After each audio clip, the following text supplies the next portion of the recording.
offenses with prior convictions. Counsel, counsel for um, counsel for defense. All right, I want you to address whether or not, because your opposing counsel said it wasn't deliberate. So what's your position in that? Whether or not the statement was deliberate lie. So in your opinion, was it a deliberate lie or not a deliberate lie, and why?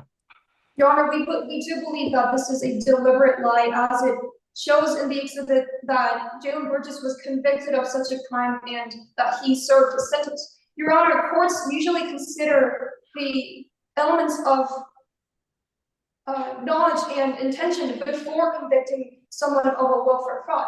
And the statutory title of welfare fraud itself implies the fact that Jalen Burgess deliberately committed the crime. All right, counsel. Is it possible that somebody admits to committing a crime or pleads to committing a crime, but the actual facts doesn't show dishonesty? However, Your Honor, we do believe that even in such cases, Jalen Burgess was given the opportunity to defend his position. However, as it is shown in the exhibit, it does not show that he indeliberately carried out the crime and therefore was convicted of deliberation. Counsel, let's say I agree with you that saying, hey, this is my kid, this is my child, and then it's not your child, and then you know the actual parents of the child, that would be a dishonest statement. Let's say I agree with you. But isn't it the case that your own state agency agreed that he was entitled to the money anyways because he was the child's caretaker? So if he was entitled to the money anyways, why does it matter that he maybe deliberately, maybe not deliberately said this child was his? Your Honor, we believe that the child already received welfare fraud, welfare support from the government by as their actual parents signed up for the welfare benefits. However, Jalen Burgess tried to. Well, let me ask the question this way. Yes, Was Jalen Burgess entitled to the money since your state agency says he was the caretaker? You'd agree that then he was entitled to the money, no? Yes, Your Honor, we do agree that Jalen Burgess was the primary caregiver. However, the exhibit also states that Jalen Burgess knew his parents well. I know, but shouldn't the person who's taking care of the child be the person who gets the tax credit or the welfare benefit? Yes, Your Honor. However, if they were such close friends, the parent would have notified Jalen Burgess as the primary caregiver in this case. And as the elements in the exhibit show that Jalen Burgess was still convicted of welfare fraud, we do believe that Jalen Burgess was deliberate in such welfare fraud, Your Honor. Understood. I guess moving along, let's say I agree that it was welfare fraud. And but this happened 13 years ago. What's the standard and a crime that's happened 13 years ago? What's the standard I need to use and whether or not to find it should still come in? Your Honor, just to be clear, this conviction was 11 years old. And Your Honor, this court has in the past rightfully admitted the conviction that was 13 years old of States versus Payton. And in such a case, Rule 609B1 instructs the court to perform a Rule 403 balancing test. And if we perform this balancing test, excuse me. What kind of balancing test? Rule 403 balancing test. Whether it's okay. What's the 403 balancing test? Whether if it's more prejudicial or probative, Your Honor. And we believe that the probative value is substantially outweighs the prejudicial effect. As it is the defense's reading that, although we are the components of admitting the evidence, it is the government who bears the burden of protecting its witness by establishing that there is a real danger. However, in today's trial, the government only argued that the welfare fraud was a legal assumption, while lacking any concrete evidence for a real danger of unfair prejudice. And on the other hand, the probative value is substantial as it undermines a witness's credibility and the propensity to testify truthfully. The judge vowed to hear this evidence and weigh Jalen Burgess's credibility as a government witness will testify directly against the defendant, which other witnesses from the prosecution will base their testimonies on. And furthermore, Your Honor, it goes on to show a potential motive that he would have lied for money. And for these bases, the evidence of voter fraud conviction must be admitted. And Your Honor, now let's move on to the separate conviction of animal cruelty. Rule 609A1 mandates the admission of felony conviction of a witness that is not the defendant after performing a 403 balancing test. And we believe that four major factors should be considered in the balancing test. First, I mean, you want me to bring in animal cruelty? I find I don't see the probative value of that. It doesn't go to veracity, it doesn't go to truthfulness. What probative value is there? I mean, letting the jury hear about something that doesn't have to do with anything and can prejudice the jury because it's talking about animal abuse. Your Honor, we believe that this conviction is crucial and probative in two major ways. Firstly, Your Honor, it bears on the witness's veracity and integrity. Facts in Exhibit 31 shows that Burgess possessed videos depicting organized graphic dogfighting for sport. The fact that it's organized and graphic makes it more likely to have been planned or prepared, and which bears more strongly on the witness's disobedience. Counsel, let's say I just want to know whether or not we can all have an agreement. I want to kind of see if I can split the baby here.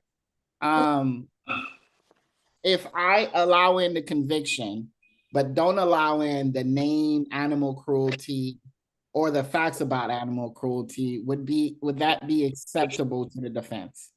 Yes, Your Honor. The defense would agree that the major probative value in this case is the disobedience of the law of Jalen Burgess, as well as the fact that Sheriff Klein was the leading and accusing investigator of this case, which shows that Jalen Burgess may be biased towards Sheriff Klein and therefore presenting another possible motive to testify against Sheriff Klein, Your Honor. And for these reasons, we believe that both the willful fraud conviction and the animal cruelty conviction should be admitted to impeach the credibility of the witness.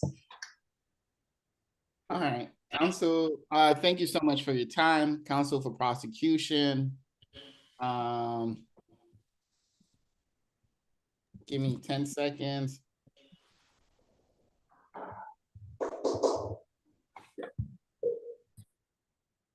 All right, counsel for prosecution, you may proceed. Yes, Your Honor. Now, opposing counsel briefly mentioned a possible motive with this animal cruelty conviction.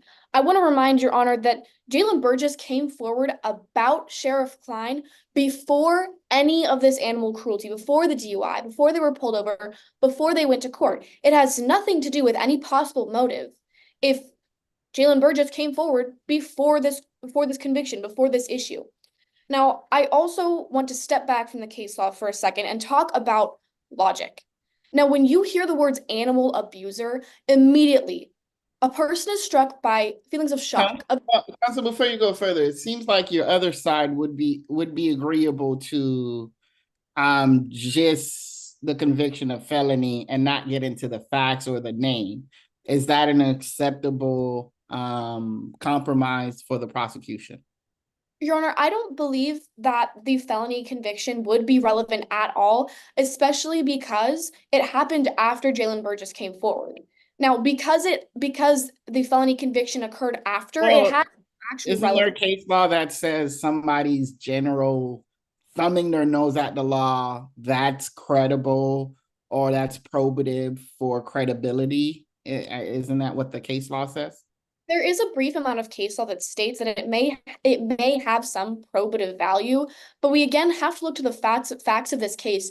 And because the facts state it happened after Jalen Burgess came forward, it doesn't have any probative value. It doesn't actually go to whether or not Jalen Burgess lied. Jalen Burgess came forward about everything. If we find out that somebody's a liar before trial, we shouldn't consider whether or not they're a liar because it happened before the incidents that led to the trial? I don't really follow that logic. Help me out. Yes, Your Honor. See, the facts that Jalen Burgess will testify to, those were already established before trial, before this animal cruelty conviction. Anything that happened after Burgess came forward doesn't actually relate to this trial at all. Okay, you may conclude. Your Honor, it's for these reasons that the prosecution states that you must deny the defense's motion to include Exhibit 31. Thank you. All right. Thank you both for your time. I'm going to take a few moments to make a decision, and then I'll let y'all know what my decision is, and we'll proceed with trial, okay? Yes, Your Honor.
All right.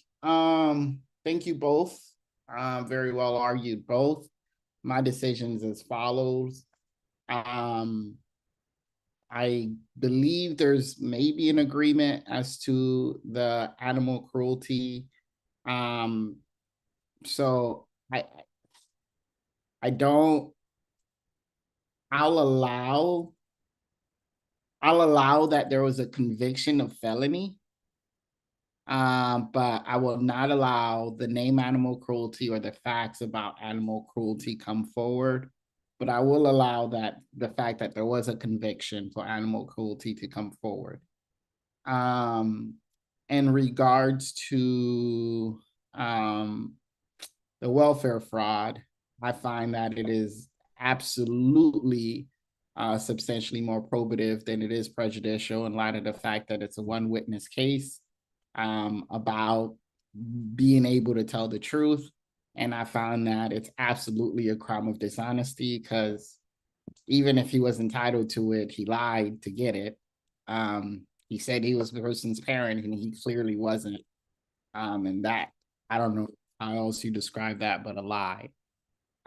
So everything about the animal cruelty could come in, and the conviction of the felony only can come in. No facts, no title. Prosecution, you understand my ruling? Yes, Your Honor, a few questions. So, no mention of the actual facts of the felony conviction, just the existence of a felony conviction? Just the existence of a felony conviction, no facts, no name. Does that include any mention of Sheriff Klein on the arresting or investigation of this conviction? Defense, let's say nobody really argued that. I'll make this decision. I'll say based on the arguments, I'm allowing it in. I'm not precluding any other objection. So if somebody wants to make objection to other issues that was not raised in pretrial, then they can object. It's just that objection's got to be different than the arguments we made at pretrial. Does that make sense? Yes, Your Honor. And again, no mention of the actual conviction. No actual name, no actual facts for sure. That's absolutely out. Whether or not the argument in regards to when the arrest happened and who made the arrest, I'll deal with that if that comes up or an objection is made at that point in time when foundation is laid or it's being moved into evidence. Any further questions, prosecution? No, Your Honor, the prosecution understands and we are ready to.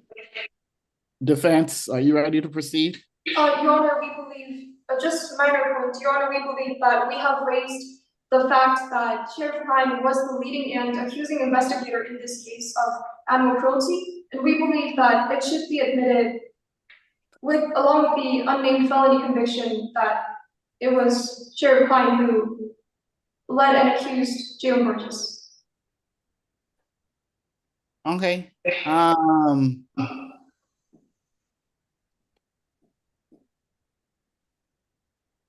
I didn't follow the argument at the time. We'll let it in then. We'll let the jury sort it out. Both sides can make whatever arguments to it they can. Counsel for defense is saying she did bring up the fact that it was Sheriff Klein who made the arrest. Therefore, she wants that to come in. I'll let the jury decide what weight to give it. You all can make any argument to it as you wish. Yes, Your Honor. With that, the defense is ready to proceed. All right, I guess I've amended my prosecution. Are you still on the same page with us now? Yes, Your Honor. Is the prosecution able to raise objections as we see fit? Yes. Clearly, if it's the same argument as we made in POA, would be res judicata. So don't make those type of arguments. But any new and fresh arguments, I don't like being appealed, so I'll listen to them. Okay. All right. Prosecution understands. We're ready to proceed. All right. With that, okay, so we have our POA. We've got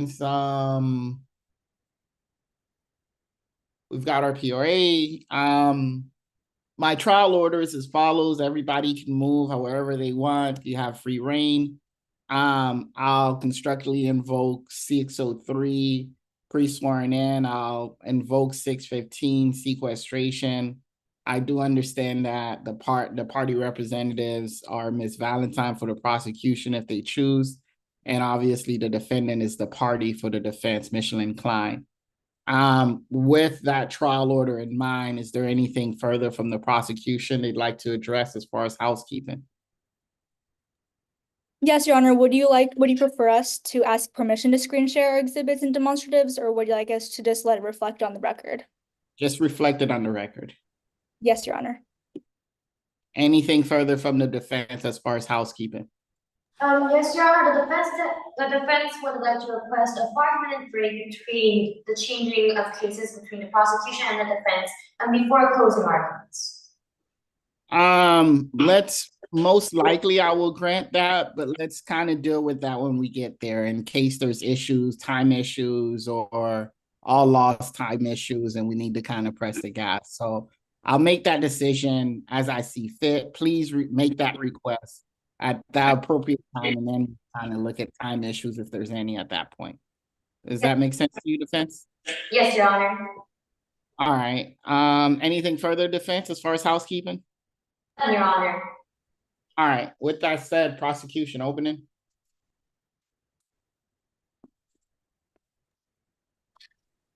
May I proceed? You may. Your Honor, opposing counsel, and members of the jury.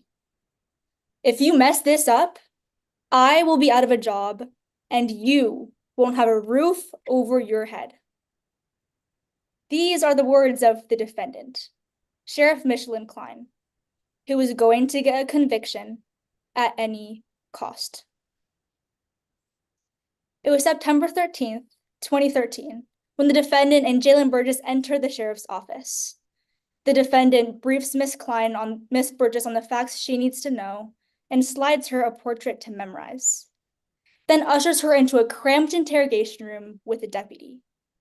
His instructions were clear. Retell this story and correctly identify the man in the photo. Then and only then would she receive the money her and her children needed. The prosecution is charging the defendant with 2 felonies.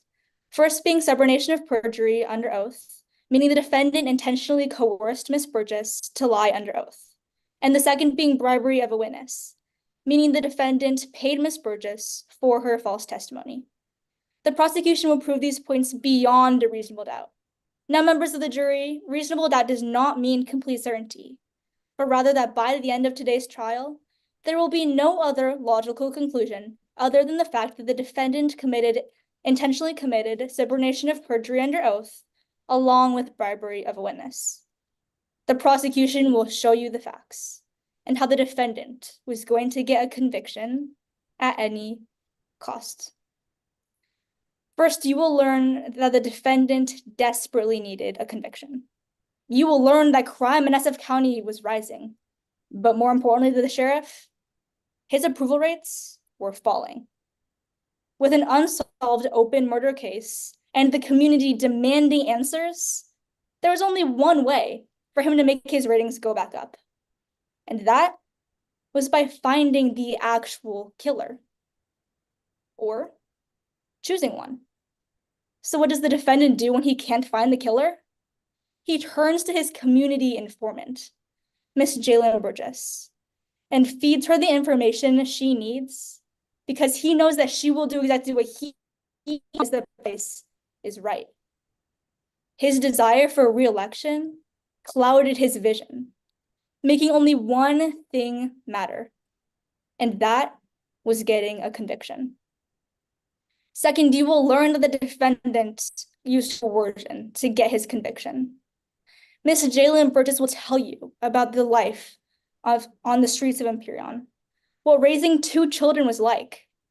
She'll tell you how when the sheriff of SF County approached her with opportunities, lending a lifeline, she gratefully accepted.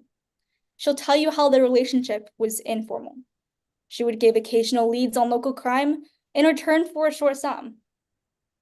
That was until one day, things changed. At her lowest, the defendant called in a debt. A crime needed to be solved and she was going to solve it. Through threats and bribes, she was to say exactly what the defendant wanted her to say, exactly how the defendant wanted her to say it. It was August 3rd, 2013, when the defendant first approached her, asking if she knew anything about the murder of Tyler Larson. When she told him no, that she wasn't even there, the defendant couldn't have that. He told her, "That's okay. I'm going to tell you everything you need to know." And he did.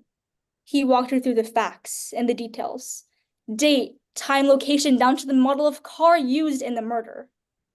And then he showed her a photograph, a portrait of the man that he claimed was behind it all, Matthew Reese. He said, "Remember this picture and remember it well. You will have one chance to choose it out of the lineup." And then he sends her into an interrogation room with a deputy to retell his story and identify the man that he had handpicked to be guilty for murder. But there was one more step. When Miss Burgess was subpoenaed to testify in court, what if she got scared? What if she hesitated? So she will tell you how the defendant met with her again and again leading up to trial, going as far as to threaten her daughter, saying, "You wouldn't want Emmy to go hungry, now would you?" Nothing could get in the way of his conviction. But you will learn that if threats and meetings weren't enough, the defendant bribed her. She will walk you through the transactions and monetary exchanges in the weeks leading up to her testimony. $900, 2 weeks before trial. $3,000, just 1 week before trial. And $5,000, just 30 minutes after her testimony. Members of the jury, the defendant's desperation was just too strong. His desire for re-election, combined with pressure from the community, overpowered his moral and rational sense, causing him to take advantage of a single, struggling mother. He saw an opportunity and jumped at the chance, forcing Jalen Burgess to lie under oath and paying her to do so. Sheriff Michelin Klein was going to get a conviction at any cost. And because of this, at the end of today's trial, my co-counsel, Ms. Oltmans, will ask that you find the defendant guilty.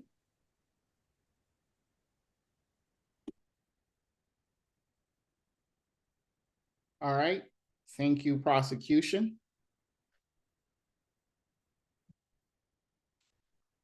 Defense?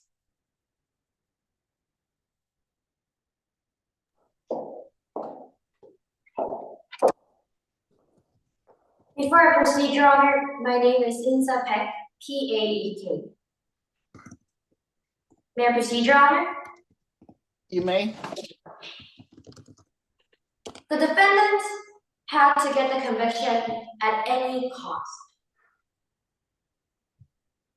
Yes, as the sheriff of the SF County, our defendant, Michelin Klein, had to solve the Tyler case in order to save his county and his people, including Jalen Burgess. May it please report. The SF County was usually peaceful under the protection of the respected sheriff, Michelin Klein. Klein shined his county with his kindness.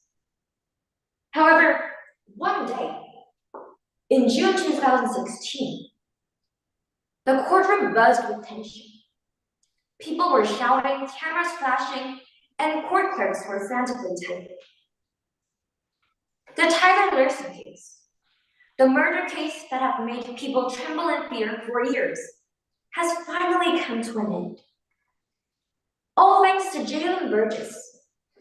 Matthew Reese was convicted with execution. However, 5 years later, Burgess comes out to the public once again. And now she claimed that she had never witnessed the crime scene, and that Michelin Klein bribed her to falsely testify. The county was in shock. Klein was in shock. He couldn't believe his eyes when his kindness turned into crime right in front of his face. And it all started back in 2011.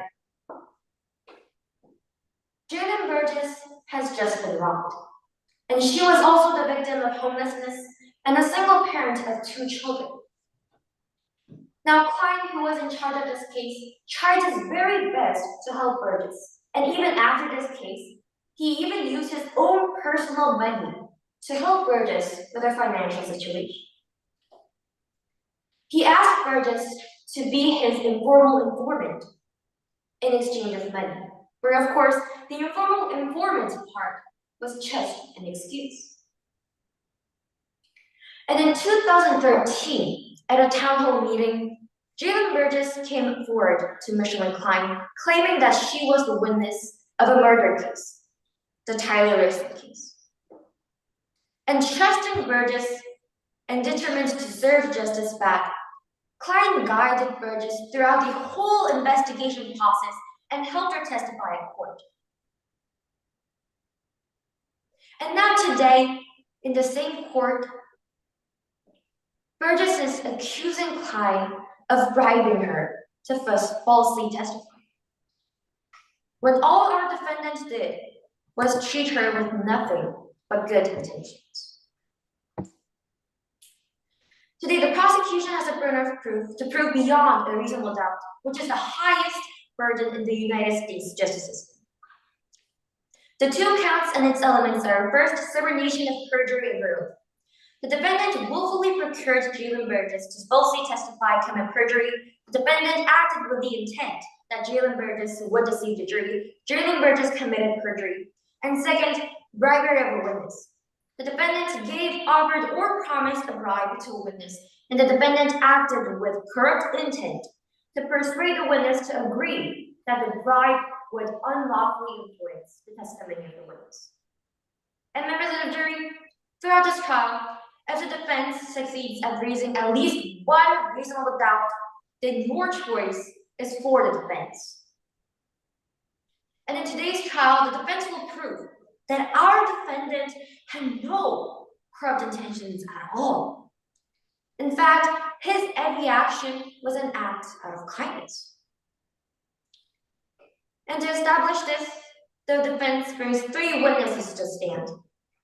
First, Detective Mackenzie Michaels, who was the lead detective of the Tyler Larson case, the very person who was responsible for everything that happened at court that day, will testify on the motives of Jalen Burgess for all these misunderstandings and the client's character and personality. Second, we will bring Michelin Klein, the defendant himself, to elaborate more on his intentions on helping Jalen Burgess and provide you with the real story that was hidden beneath Burgess's improvised version. And last but not least, Sam Ewings, an expert in criminology, will introduce you more about Jalen Burgess regarding her past criminal records and mental state. Now, after the end of the trial, you'll reach one conclusion: that our defendant did in fact do something wrong. He offers kindness to someone who couldn't accept it. However, members of the jury, throughout the whole entire trial, one question, one doubt will keep meandering in your mind. Since when was kindness a crime? Please find the defendant free of all charges.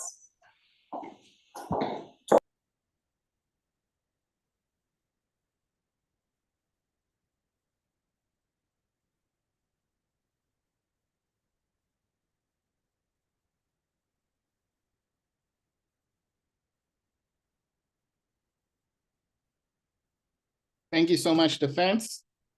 I'll take a moment if my jurors could just give me a thumbs up when they're ready to move on. All right, all right. Cooking with oil, prosecution. Please call your first witness. At this time, the prosecution calls Jalen Burgess to the stand. All right. Ms. May I Burgess, you may proceed. Burgess, you're under oath. Please proceed. Good evening, Miss Burgess. Oh, what do you do for a living? Good evening. I am currently unemployed and I haven't had a job in over many years. Oh, where do you currently live? I live here in Empyrean. I've sometimes lived on park benches or under highways. Miss Burgess, why are you here today?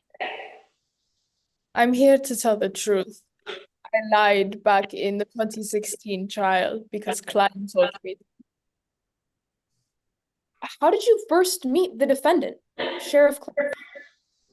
Well, back in 2011, I was involved in a robbery and all of my personal belongings were taken from me.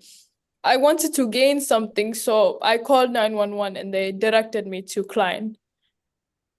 How did they direct you to? Well, they brought me to the station. At the station, did you speak to the defendant? Yes, I did. He talked to me about gaining a victims' compensation board and how I didn't qualify for it. Then he said he would help me the best he can. Did you stay in contact with the defendant after this interaction? Yes, we did. Klein would often call or text with me and talk about any leads for investigations that he's looking at. Did you provide him with this information?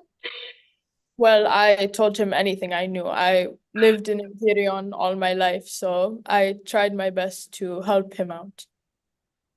And did you receive anything in exchange for that information? Klein would usually give me payments in cash or e-payments. Did the defendant ever mention the Tyler Larson case? Yes, Klein contacted me in August of 2013 to meet at the sheriff's office to talk about the case. What did you talk about? Well, we talked about the Tyler Larson case, and Klein asked me what I knew, and I told him I really didn't know anything. How did he respond when you told him you didn't know anything? Well, Klein told me, well, don't worry about it. I'll tell you everything you need to know. So, did the defendant tell you everything you needed to know? Practically, he told me the street, where it happened, what time it happened, the car, even the suspects that were involved. Who did the defendant tell you the suspects were? Matthew Reese. Did you know Matthew Reese before this? No, I've never heard of Matthew Reese before me and Klein told me about him. Did you tell the defendant you didn't know who Matthew Reese was? Yes, I told Klein I didn't know who he was and that I was concerned about doing anything to get an innocent person convicted. What exactly did the defendant want you to do with this information? Well, Klein wanted me to do a photo lineup in September. Did you agree to doing this? Yes, Klein told me that. He practically threatened me. He said, well, I understand you wouldn't want Emmy to go hungry, would you, when I expressed my concern? So I did it. And Miss Burgess, just to be clear, who is Emmy again? Emmy is my daughter. So, Miss Burgess, when did you do this photo lineup? I did this photo lineup in September of 2013 at the station. Was the defendant the one to perform the photo lineup? No, I was going to do the photo lineup with Detective Mackenzie Michaels. Did you speak with the defendant before this photo lineup? Yes, I did. Klein directed me to an interrogation room, which was so small and it was very intimidating in there. And he showed me 6 photos and showed me one particular photo and said, remember this photo and remember it well. You have one shot to choose this out of the lineup. If you mess this up, I'll be out of my job and you won't have a roof over your head. Miss Burgess, after the defendant said this to you, did you identify Matthew Reese in the photo lineup? Yes, I did. I felt scared and threatened, and I just wanted to do what he told me to, so I did it out of genuine fear. I'd like to focus in on the 2 weeks before the Matthew Reese trial. Did the defendant's behavior change in any way in this 2 weeks? Well, Klein would start calling me more often and texting me, and the payments that when we met would increase. Could you repeat the end of your answer? It seems as if my computer cut out for a moment. Well, anytime Klein would text me to meet up, the payments would increase. Were there any payments that stood out to you? Well, there were 3 particular payments. Miss Burgess, tell us about this first payment. Well, Klein paid me $900 2 weeks before the trial on e-payments. Would you recognize a copy of this e-pay statement if shown to you today? Yes, I would. Let the record reflect my counsel will be screen sharing Exhibit 25 for the court.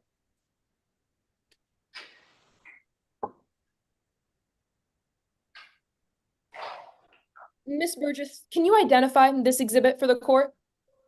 This is the e-pay records between me and Michelin Klein. Is it a fair and accurate copy of these e-pay records? Yes, it is.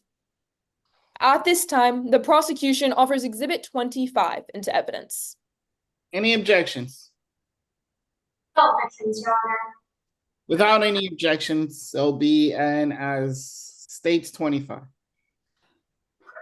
Miss Burgess, tell us about the payment on June 6th, 2016. Well, Klein sent this payment with a scale emoji, and usually you would see scales in court. Had the defendant ever used that emoji before? No, he hasn't. Counsel, you may take down this exhibit. Miss Burgess, tell me about the second payment that you received before the trial. I received $3,000 1 week before the trial in cash. Now, in the Matthew Reese trial, did you identify Matthew Reese as the shooter?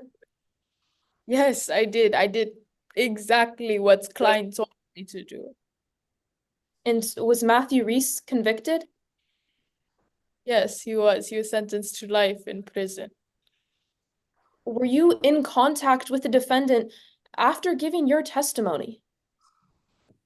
Yes, I was. 30 minutes after I testified, I received $5,000 in cash with a note. What did that note say? Well, it said, "Thanks for the help. Vote for Klein." So, Miss Burgess, in the 2 weeks before the Matthew Reese trial, how much money did you receive from the defendant? In total, from all the 3 payments, I received $8,900. Had you ever received this much money from the defendant before? No, I haven't received this much money at all from when I was with Klein, only during when the lead up of the trial. No further questions, Your Honor. Right, one moment, please.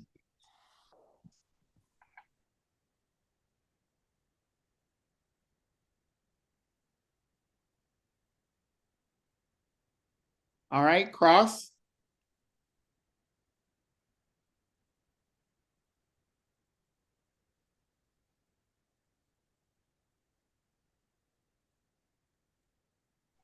May I proceed, Your Honor?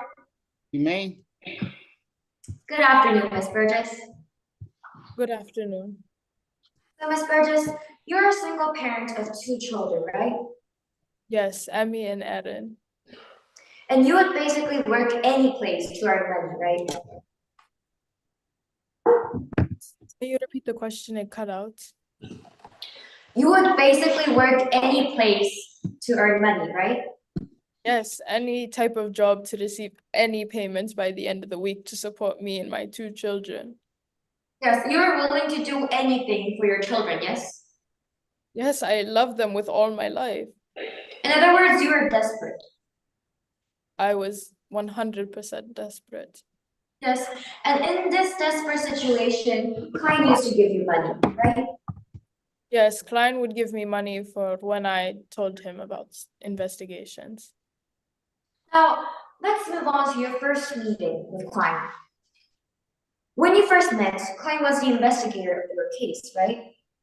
Yes, I lost all of my personal belongings and they directed me to, back then, Detective Klein. And at that time, you were so surprised at how caring and sympathetic he was.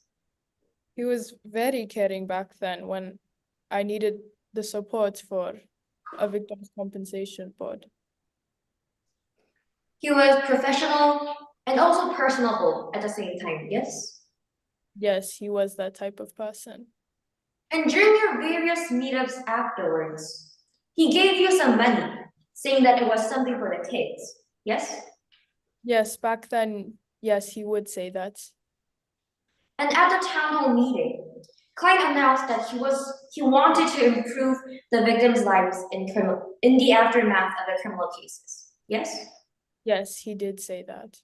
And you swear that he delivered it while he was looking right at you, yes? Yes, that's what I thought. I thought he was looking directly at me. Now, moving on, in your direct examination, you mentioned the interview in Klein's office, yes? Yes, I did. And that conversation was only between you and Klein, yes? Yes, nobody else was there. Exactly. Nobody else was there, and the conversation was not recorded, right? No, it was not. In other words, you and Klein are the only ones who know about the conversation, yes? Yes, that is accurate. And in Matthew Reed's trial, you falsely testified, yes? Yes, I did what Klein told me to do. You lied in front of all those people and the members of the jury, yes? Yes, because Klein told me to. And Ms. Burgess, you are aware of your past criminal records, yes? I sadly am, yes. At this point, Your Honor, my co-counsel would like to screen share what has been pre-marked as Exhibit 31. And before we proceed with the examination, may the counsel request that the second part of the exhibit is constructively not shown to the members of the jury, except for the felony conviction and that it was made by Michelin Klein. All right, we'll screen share that portion of the exhibit constructively. Yes. Redact, whatever.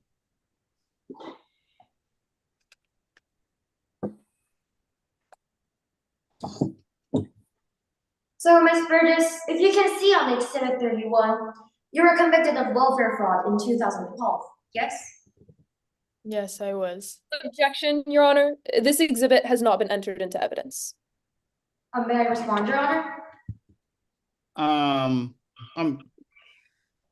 Give me what's the call of the question? What question did you ask, counsel? The counsel asked the witness that she was convicted of welfare fraud in 2012, and the counsel asked this question without entering Exhibit 31 to evidence, since it was stipulated in the stipulations that if the pretrial motion is granted partially, then that part of Exhibit 31 is entered into evidence automatically, and that we can use it during the opening statements, during the examinations, and the closings. Okay, understood. All right. Yes, briefly. Your Honor, this exhibit still has to be entered into evidence. It is not automatically admitted after pretrial rulings. I would ask that the counsel rephrase their question instead of referencing directly to Exhibit 31. All right. Ruling's gonna be a little weird, but I agree with counsel for prosecution that it has to be entered. So counsel for defense, you can lay foundation that she recognize it, and then enter it in. However, I'm gonna overrule the objection because the witness either knows or don't know about their own criminal record, so they can answer the question regardless of whether or not the exhibit is brought in or not. So the call of the question is fine. And it's not being shown to the jury right now. It's just being shown to her. So I don't think any rules are being violated. So I'll overrule the objection. Yes, Your Honor. May I proceed, Your Honor? You may. So, Ms. Burgess, do you recognize this document as your past criminal record? Yes, I do. And you're sure it is a true and authentic copy? It appears so, yes. Then at this point, Your Honor, the defense counsel would like to enter Exhibit 31 partially into evidence. All right. Any objection based on that? Your Honor, as long as the second half of this criminal record is removed and redacted before being shown to the jury, I have no objection. All right. I believe she made note of that already, so that's taken care of. So I'll allow it. So it'll be in as defense is 31. Yes, Your Honor. May I proceed, Your Honor? You may. So, Ms. Burgess, you were convicted of welfare fraud in 2012 based on this exhibit, right? Yes, I was. So you were caught and arrested for welfare fraud, right? Yes, I was arrested for welfare fraud. Because you failed to carry it out discreetly, right? What? Will you repeat the question? You failed to carry it out discreetly without getting caught. Well, I didn't believe I was doing anything wrong. I thought that I deserved welfare benefits because I was taking care of the child. Now, moving on, you were convicted of a felony conviction in 2022, yes? Yes, I was. And you made your declaration for this case in 2021, right? Yes, a year before that. No further questions, Your Honor.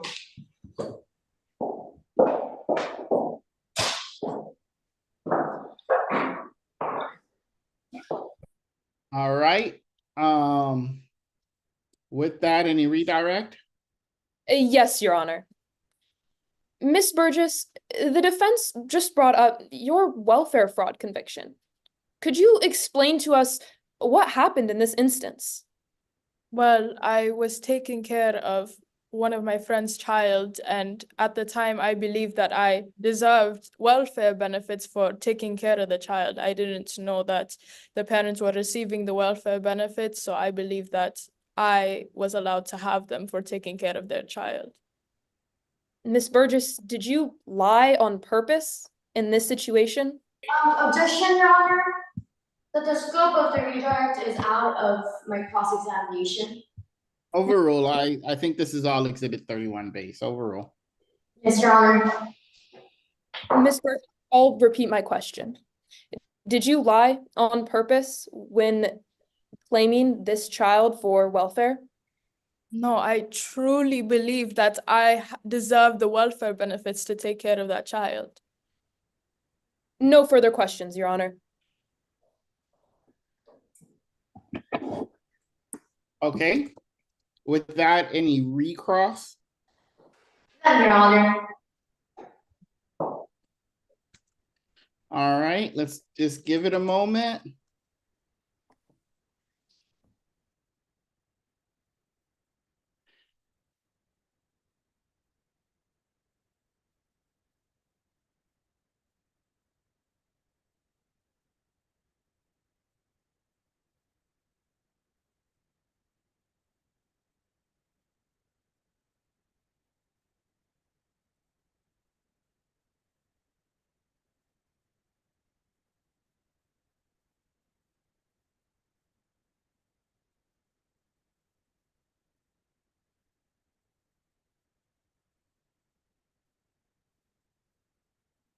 All right.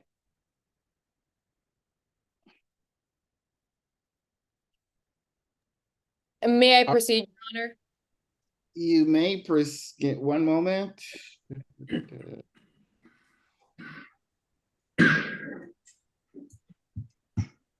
You may proceed.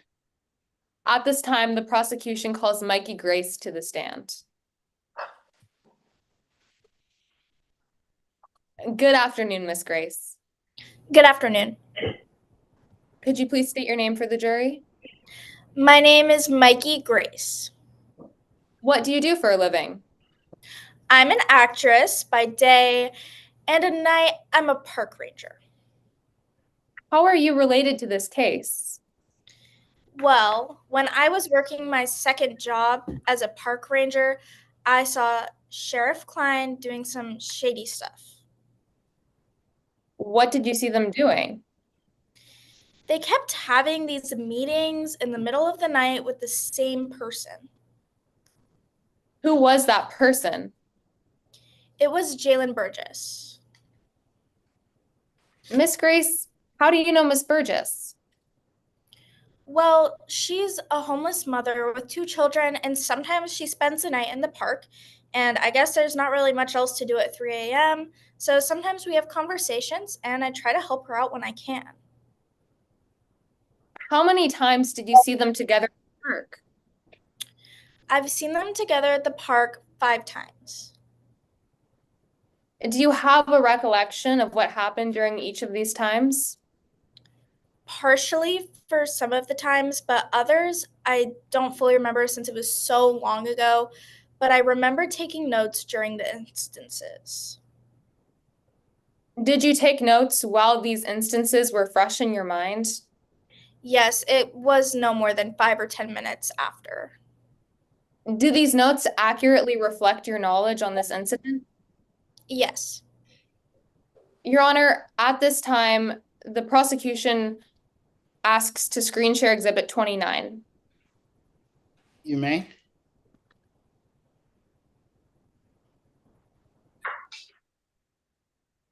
Miss Grace, could you describe what these are? These are the notes that I took during the interactions. Is this a fair and accurate copy of the notes? Yes. Your Honor, pursuant to Rule 8035, recorded recollection, the prosecution asks that these notes be able to be read into evidence. No, let's see whether or not it is recorded recollection first. And I believe that's an exception to an objection that may or may not have been made yet, or that may not be made. So let's put the court before the horse before the cart here. All right, any objections, defense? Yes, Your Honor. Objection, Your Honor. Hearsay within hearsay. All right, I'm gonna guess your response is recounted recollection. Yes, Your Honor. Okay, so what's your I suppose that is potentially one response to one of the hearsay objections, but we have double hearsay here. So what say you to the actual statements being made by Burgess, to the statements being made by Klein, specifically? Your Honor, the defendant's statements fall under 801D2, admission by party opponent, and Ms. Burgess's statements also fall into 8035. Because this accurately reflects this witness's knowledge of the incident, it is accurately reflecting what Ms. Burgess said or what she heard. Okay, but you'd agree with me this isn't Ms. Burgess's recorded recollections. This is Ms. Grace's recorded recollections. Yes, Your Honor, but because Grace did witness this incident, it is just what she heard Ms. Burgess say. Also, go ahead. Let me hear something else. Ms. Burgess's statements are not being offered for the truth of the matter, but they're being offered for how it affected Ms. Grace and her recording of what Ms. Burgess said. Creative. Counsel for defense. What say you specifically to the first hearsay exception, which is recorded recollection? Your Honor, the prosecution has no trouble if the exhibit is not being entered into evidence. Okay, so it's not being entered. So we're just refreshing recollection here. We're not entering it into evidence. Yes, Your Honor. Counsel for prosecution. My question is this being entered into evidence, or is this just being used to refresh recollection? Your Honor, this is being used to refresh recollection. Okay, sorry, I was confused. I thought you were saying it was an exception to hearsay recorded recollection, but you're saying this is just to refresh the recollection. Yes, Your Honor. Okay, witness, take a look at it. Let us know if your memory's been refreshed, and then we go from there. Your Honor, may we assume that the juries cannot see the exhibit? I don't believe it was published. I believe it's being shown only to the jury at this moment in time, and we're all pretending not to see it. Yes, Your Honor. All right. Miss Grace, could you tell us about the first time you saw Miss Burgess and the defendant meet? Yes, the first time was in October of 2015. What are they doing? They were standing in the park, and I remember hearing Klein say, "You know the drill," but then that's all I really got because I had to go deal with some teenagers who were in the park. Let's move on to that second time. When was that? The second time was in November of 2015. What were they doing? Once again, they were in the park, and Burgess says, "What did you want to meet about?" Klein responds with, "We need to make sure we're on the same page. I'm not about to lose my job because you can't follow simple instructions." Burgess said, "I don't know what you want from me. I already did everything you said. You keep dragging this on. When is it going to end?" And then Klein says, "Look, I brought this for you, but only if you continue doing what I say." And he holds up an envelope that didn't appear to have any writing on it. I'm sorry. I have counsel standing. Counsel for defense. Do you have an objection? Or Yes, just stretch it back? yes, Your Honor, we object to hearsay. All right. Well, I think a lot of it's gotten in already, but I might have missed seeing you stand up. So my apologies. It appears she's just reading her previous statements to what Burgess and Klein said. So I think we do have hearsay now, counsel. Help me out. Why is this not hearsay? Your Honor, we are only using this exhibit to elicit the defendant's statements, but Ms. Burgess's statements are not being offered for the truth of the matter, but how they affected Ms. Grace. All right, I don't have a court reporter here. Is it true defense? Is the only statements being elicited the defense statements, the defendant's statements? Counsel for defense? Your Honor, may I clarify? Yes. Yes, Ms. counsel for prosecution, you may clarify, yes. Ms. Burgess's statements are being elicited, but they're not being offered for the truth, just to make the defendant's statements make sense over what he was saying. All right, what say you to that, counsel for defense? Obviously, Klein's statements is admission by party opponent. What say you to Burgess's statement not coming in for the truth, but just to give context to what Klein's statements are? Your Honor, in that case, we believe that it should be admitted only under that purpose, Your Honor. All right, so you're asking for limiting instruction to the jury? Yes, Your Honor. All right, granted. You may continue. Ms. Grace, could you finish what Klein had said? At the end of the meeting, he just held up an envelope that didn't have any writing on it and gave it to Miss Grace or Miss Burgess. Now, let's move on to that third time. When did that happen? It was March of 2016. What was the defendant doing? They were standing in the park again, and Klein said, "Let's go over the facts again." Burgess responded with, "I'm a little nervous, but I'll say that I saw it all. I'll say that I saw whatever their name is commit the crime. I saw the murder. How much detail do you need?" Klein responded with, "Whatever their name is? Do you remember their name?" And Burgess said, "I know the name. It's Michael Reese." And Klein said, "Michael?" Burgess says, "Sorry, Matthew. I saw Matthew Reese driving away." And Klein says, "Driving away from where?" And Burgess replied with, "Bryant Boulevard and Woe Way." Objection. Let me guess, hearsay? Yes, Your Honor, hearsay objection. All right, to which statements in particular? Your Honor, we believe that the statement that Jalen Burgess stated that he was nervous and I know the name, that he knows the name Matthew Reese is a hearsay statement that has not been stated in the exhibit. Okay, so let's go back to the actual statement. Can I take a look at it? I know we're screen sharing it, but is it on this page? Okay, let me see. So what's the statements again, counsel for defense? Whatever their name is, do you remember their name? Is that the statement? Yes, Your I know that it's Michael Reese. Yes, counsel for defense, the statement from Burgess from March 15th of 2016 saying, "I know the name, it's Michael Reese." And then Burgess's statement, "Sorry, Matthew, I saw Matthew Reese driving away."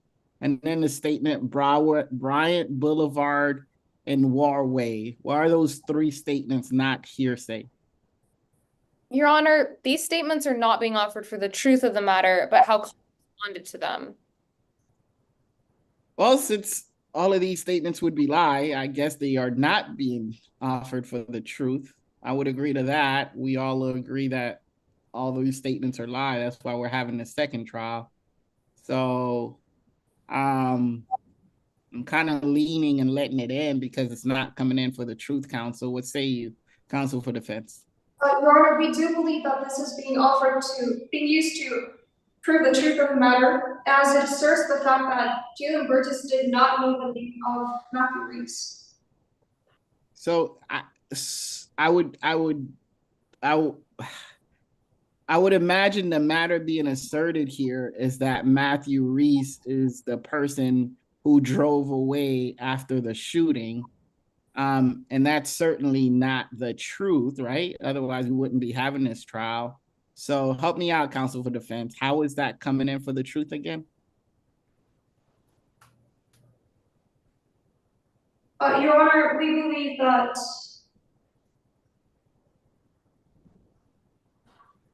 we believe that the fact that Jalen Burgess stated the fact that I know the name of Michael Reese or Matthew Reese is being offered to prove the truth to matter. Sorry.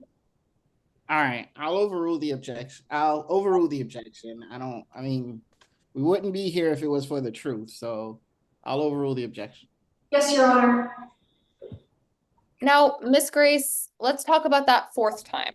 When did that happen?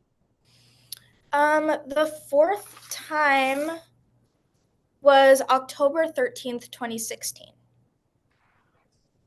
What was happening? Well, Klein says, "Thanks for everything, Jalen. I really can't tell you how much help you've been." Jalen said, "Yeah, no problem." And then Klein says, "Here you go, as promised." And he holds up an envelope that's about 6 inches thick and gives it to Jalen Burgess. Thank you. No further questions. All right, one moment, please.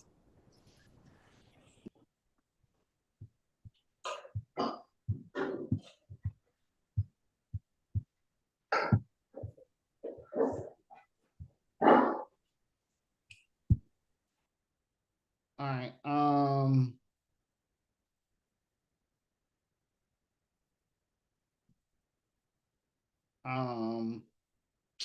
Cross. Yes, Your Honor.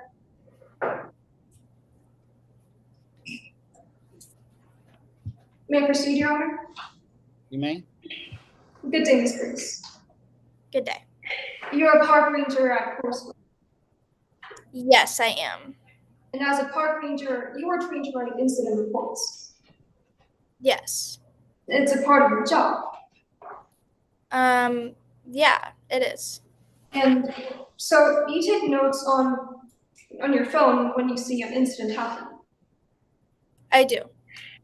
Now, the first time you saw Jalen Burgess and Sheriff Klein together was October of 2015, yes? Yes, that's true. But you didn't record the conversations then, did you? No, because I remember that one pretty clearly, and it was before I even had the idea to record them.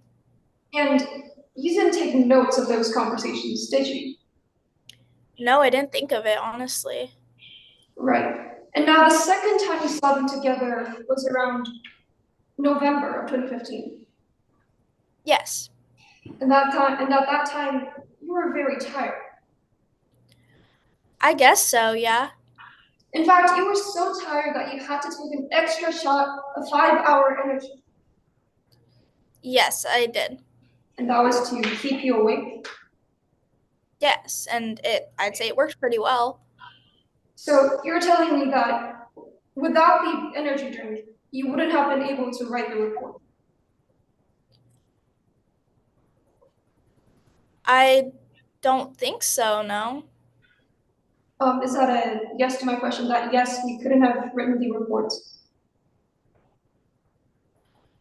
I mean, I was tired, but I don't think it necessarily stopped me from taking notes. Yes, Miss Grace, you were indeed very tired. Yeah, I was tired. I had just finished up at the theater. Right. And now, the third time you saw them together was in January of 2016. Yes, And once again, you misplaced your phone. I did. And so once again, you couldn't take notes. Right. I have a little bit of memory, though, from the actual conversations. Well, but Miss Grace, all these conversations and these interactions happened from back in late 2015 to early 2016. That's true. That was more than 8 years ago. Yes, And like you said, you didn't record some of the conversations. that's true. And yet you still claim that you remember the specific conversations, yes? I remember a few specific quotes, but I couldn't tell you the exact conversations and everything that happened. Well, you would be still basing your testimony on your memory then. Right. On No. just this one instance. And those were memories from 8 years ago. Yes. Now, Miss Grace, it took you 7 years to come forward with the information to the court. It did. And when you did, you were approached by an agent at the Empyrean Publisher. Yes, I was. They were working on a book. They were? And the agent said that if you testified at court today, and if your testimony was interesting, you would get a share of the book sale profits. They did say that, and I was super excited about it because, I mean, I think I'm a pretty interesting person, so I'm really excited about this book deal. Right. They offered you a 10% of the book sale profits. Yes, they did. And that was more than $500,000? No, I don't know how much it would actually be, but they likely equated it to $500,000, give or take. So you signed the contract. I did. And according to this contract, the more interesting that your testimony is today, the more money the book will make. Right, but before this contract, I actually had to come forward with the information already. So I had already come forward with all of this information prior to that contract. But according to that contract, naturally, the more interesting testimony you give in today's trial, the more money the book will make. Yes. I guess so. I mean, it wasn't necessarily about the money. It was I would only get the money if my testimony was interesting. I don't think the amount of interest in my testimony really affects that. Right. So if your testimony was interesting, then you would get a share of the book sale profits. Yes. Now, Objection, Your Honor, asked and answered. may I respond, Your Honor? You may not overrule. Yes, Your Honor. May I proceed? You may.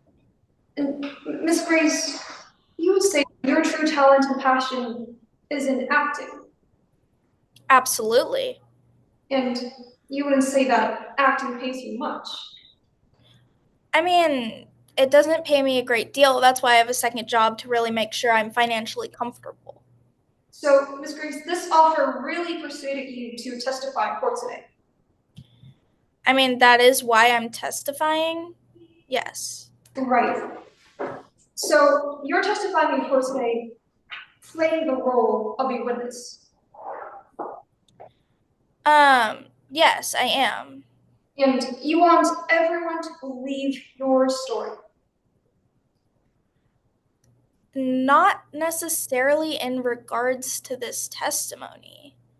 So, I mean, I said I want people to believe my story as an actress. Yes. so is that your true and sworn statement that you don't want people to believe your story? My true and sworn statement is that as an actress, I want people to believe my story. So in this testimony, you don't want people to believe your story. That's not what I said. Ms. Grace, you testified just now that you want everyone to believe your story, but that was only for your role as an actress. Yes, as an actress, I aspire to be able to make everyone believe my story. So you wouldn't say that you want everyone to believe your story in court. I mean, my story is true, so I guess I do, but not necessarily. I mean, that's not why I'm here. I'm not making up a story. Well, Ms. Grace, I guess I have no further questions. All right. With that, based on that, any redirect? Yes, Your Honor. Miss Grace, does your book deal impact what you heard during these meetings? No. Prior to the book deal, I had already come forward with all of this information. The book deal really only persuaded me to testify here today. Thank you. Barring recross, may my witness. All right, let's see if there's a recross though. Barring recross. Any recross? No, Your Honor.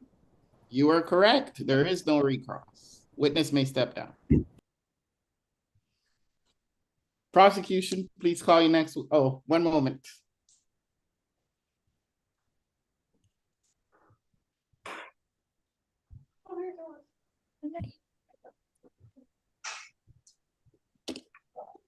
Your Honor, at this time, the prosecution calls Inspector Valentine to the stand. All right. One moment, please. All right, let's just give it a moment. Let's just give it a moment before proceeding.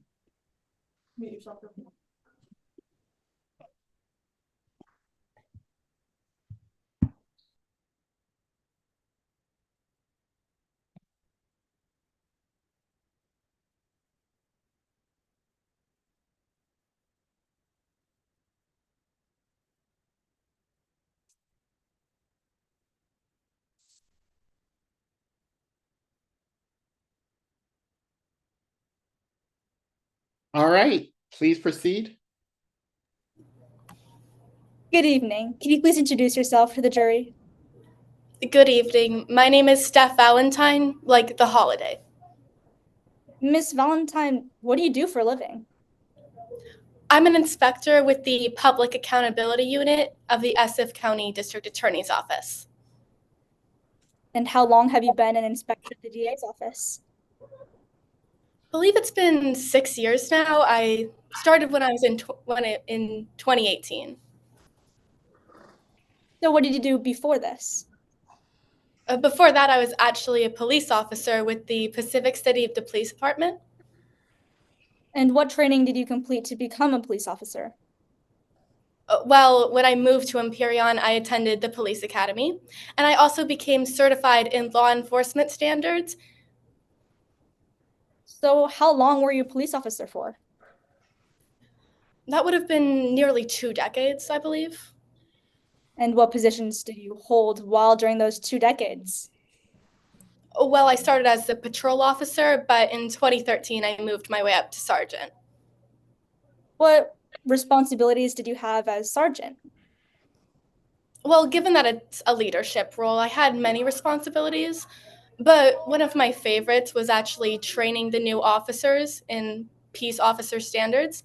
I just love their energy. Some of the old officers can get a little cranky after years of the service. It's actually one of the reasons I left. I'm very energetic. Now you mentioned being an inspector at the DA's office. What do you do in that position? My main responsibility is to audit public officials for any potential misconduct. I've actually handled over 200 cases involving corruption, bribery, misappropriation, and excessive use of force. So were you involved in the Michelin Klein investigation? Yes, I was. Well, how did you get involved? On April 28th of 2022, I was assigned by the district attorney's office to investigate Jalen Burgess's claims against Michelin Klein. Well, what were these claims? Well, Jalen Burgess admitted to lying during their testimony at the Matthew Reese trial and lying during their interview with Detective Mackenzie Michaels. They further stated that Michelin Klein paid them for their testimony. So where did you begin your investigation? Well, decided to begin with what began my investigation in the first place, Miss Burgess's declaration. And then I concluded that I had to talk to her myself. So did you? Yes, I did. I interviewed her on May 2nd of 2022. How did this interview go? Overall, I'd say it went pretty well. Miss Burgess was very cooperative. She was open, even friendly. And did her statements in this interview align with her sworn declaration? Yes, they did. I was actually quite impressed with Miss Burgess's ability to recall everything from memory. Their statements in the interview were nearly identical to that in their statement. So what was your next step in your investigation? Well, I wanted to see if any of the police officers that Sheriff Klein worked with knew of their conduct. Did any know of his conduct? Well, I decided to interview Detective Mackenzie Michaels. And what did she know about it? Well, Detective Michaels admitted to me that when the DA first declined to file charges against Matthew Reese, Sheriff Klein said, "This is unacceptable. We need a win to publicize before the next election cycle." I just knew I had to talk to Sheriff Klein after hearing that. So did you talk to the defendant, Sheriff Klein? Yes, I did. I believe that was on January 16th of 2023. How did that interview go? Well, at first it went well. She was open and cooperative until I started asking the real questions about the crime. Then she turned hostile and aggressive. Were you able to get any evidence from this interview? Yes, before the interview actually began, I gathered Mr. Klein's phones. They're both their work and personal. I took them into a back room, ran a full system report, and then I booked that into evidence. Did you ever review this evidence? Yes, I did. And what did it show you? The most notable thing I found was the text and call history of Michelin Klein, specifically that between him and Jalen Burgess. What did these show you? Well, originally, the text and calls between Michelin Klein and Jalen Burgess, they were spread out, inconsistent. But that changed. Miss Valentine, how did these change? Well, as the trial date grew closer, the text and calls specifically from Michelin Klein to Jalen Burgess increased in both frequency, amount, and duration. In fact, they had a 64-minute phone call the day before trial. Did you find any other evidence in your investigation? Yes, I also reviewed Michelin Klein's e-pay and bank records. And what did you find in these? Well, just like the call and message history, they started out relatively infrequent, the payments to Jalen Burgess, infrequent and in low amounts. But that grew to change. How did these records change? They increased, just like the messages and calls. They increased as the trial date grew closer. The amounts went severely up. Miss Valentine, are you aware of the total amount transferred? Well, in the 2 weeks leading up to the trial of Matthew Reese, Michelin Klein paid Jalen Burgess $8,900. After uncovering all of this evidence, what was your next step? Well, after reviewing the court records, the witness statements, and the physical evidence, I decided to file an arrest warrant for Michelin Klein. No further questions, Your Honor. All right, Cross. Yes, Your Honor. All right, you may proceed. Yes, Your Honor. Good afternoon, Miss Valentine. Good afternoon. So I would like to first talk about your investigation process. You interviewed Jalen Burgess, as you said, is that right? Yes, on May 2nd of 2022. Yes, it was May 2nd, 2022, and Jalen Burgess had interviewed you on the matter that happened between 2011 and 2016, is that correct? Yes. And as you said, she did not refer to any notes, only fully on her memory, is that right? Yes, she recounted her recollection to me.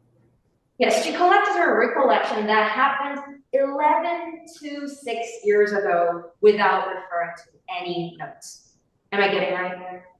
Yes, this was, of course, only a little after she wrote her declaration, so that probably refreshed her memory.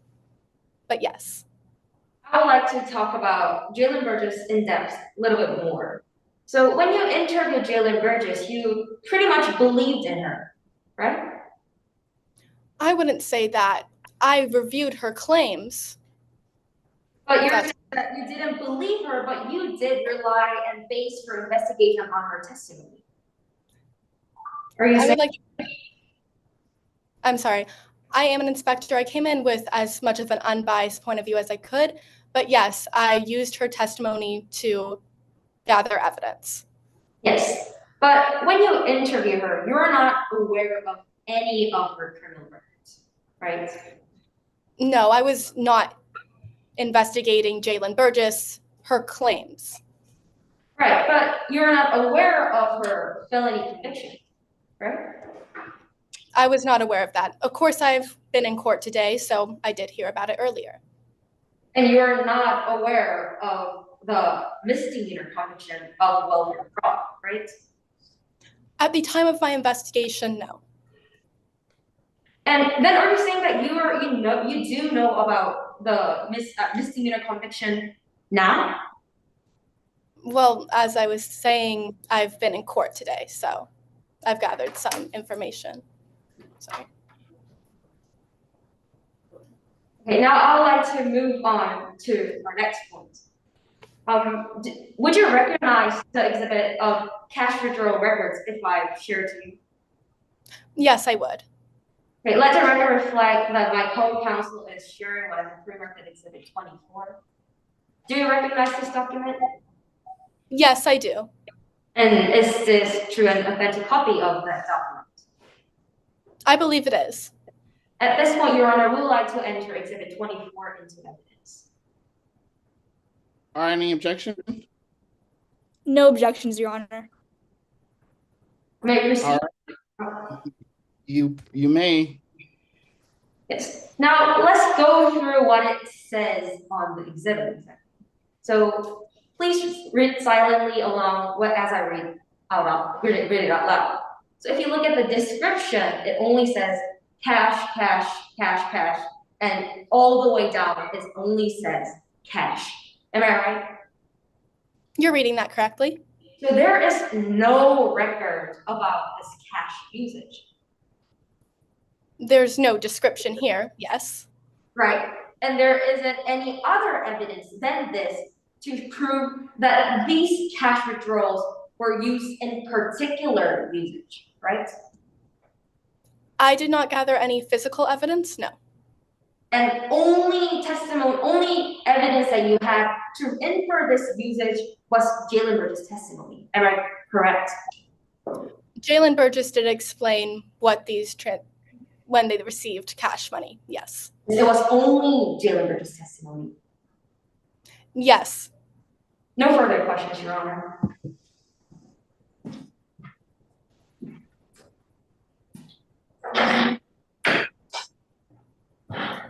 Based on that, any redirect? No redirect, Your Honor. All right. No redirect means no recross. Anything further from the prosecution? Your Honor, at this time, prosecution rests. All right. Prosecution having rest. Defense, will you be putting on a case in chief? You know you don't have to. The burden's not on you. Your Honor, the defense would like to call our first witness. Okay. I know we talked about it in pre-trial. Would you like to take that 5-minute break now? Your Honor, if it would be possible for a 5-minute break, we would like to take a break. All right, that works with me. I think we're great on time. So it is on my side of the world, 8:43. So let's all come back at 8:49. So just 5-6 minutes to make it fair. All right. See y'all in 5-6 minutes.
All right. All right. I have my jurors. Do I have my government attorneys? Do I have my defense attorneys? The prosecution is ready to proceed. Thank you. Defense, are you ready to proceed? Okay, I see my defense team. Defense, are you ready to proceed? Yes, Your Honor, the defense is ready to proceed as well. All right, defense, I believe the ball's in your court. Yes, Your Honor, we'd like to call our first witness, Mackenzie Michaels, to the stand.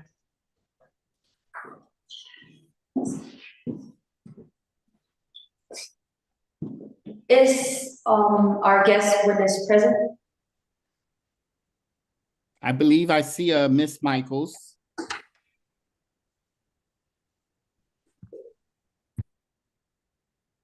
You may proceed. Good afternoon, Ms. Michaels. Good afternoon. So please state your name for the record. My name is Mackenzie Michaels. What is your current occupation? I'm a detective and I had some experience in the police department, but job is quite taxing and I ended up finding a more fulfilling option in being a detective. Then what are some trainings or degrees that you have as a detective? I have quite a lot of training, but to be specific, I have about 250 hours worth of detective training and about 21 homicide investigations that I have been in charge of. Thank you. Then why are you here today in this trial? Well, I was the lead detective in the Tyler Larson murder case. Then what was that case about? Well, back in 2011, there was a road rage incident between two individuals due to a collision that took place in the intersection of two streets. And as the fight intensified, one of the individuals pulled out a gun, unfortunately, and shot the other person, the victim, Tyler Larson. Then were there any suspects? Well, there were a few, but most of the witnesses pointed at Matthew Reese, and ultimately, Jalen Burgess for certain identified Matthew Reese. Then how did you get to know Jalen Burgess at first? Well, about, I believe, 2 years after the incident happened, he came forward and claimed that he was a witness of the murder. 2 years. Was there any reason for Jalen Burgess not testifying earlier than that?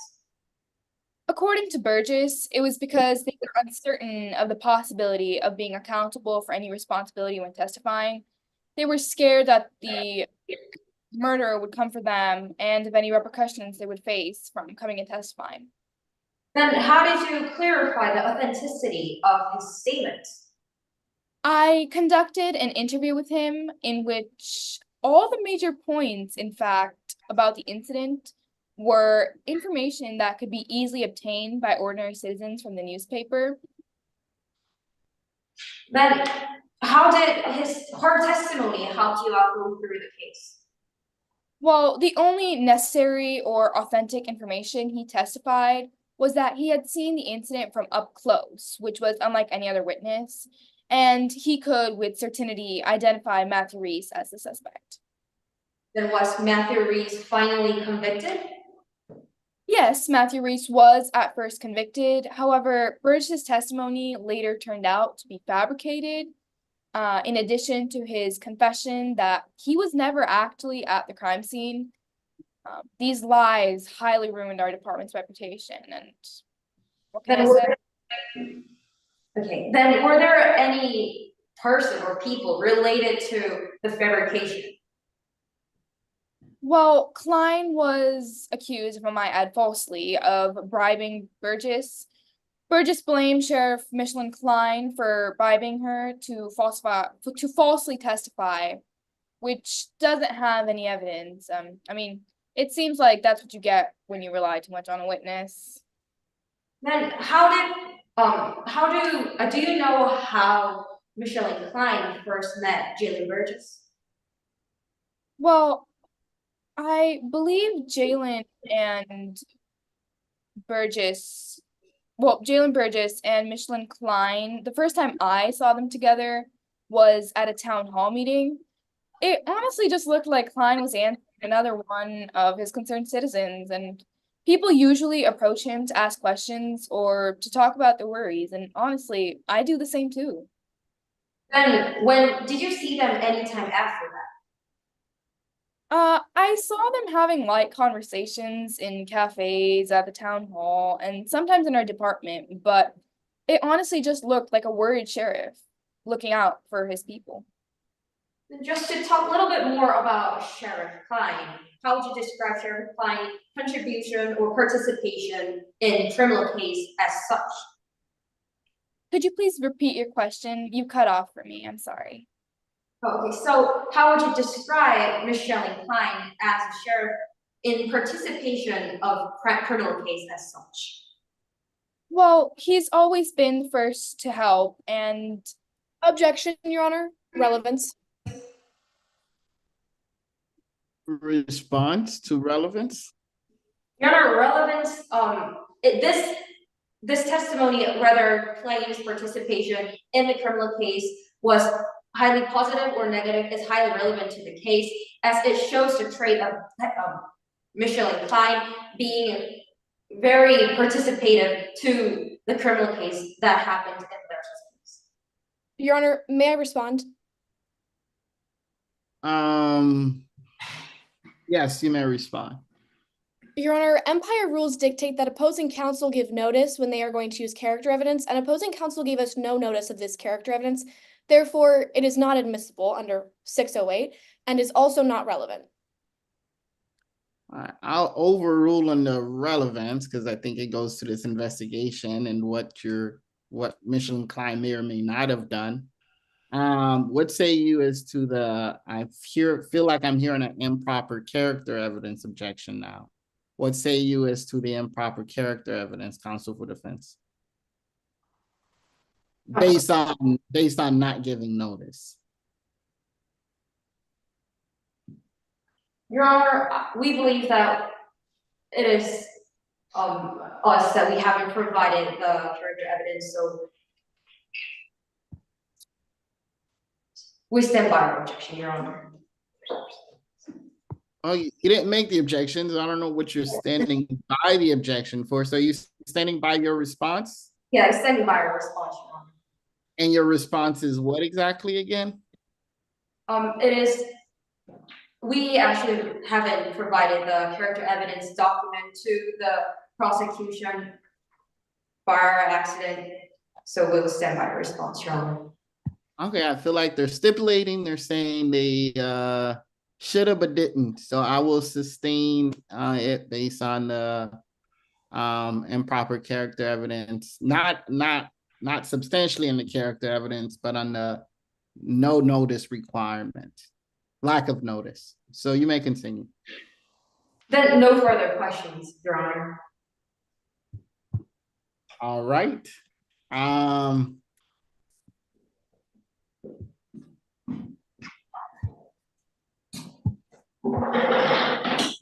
minute, please.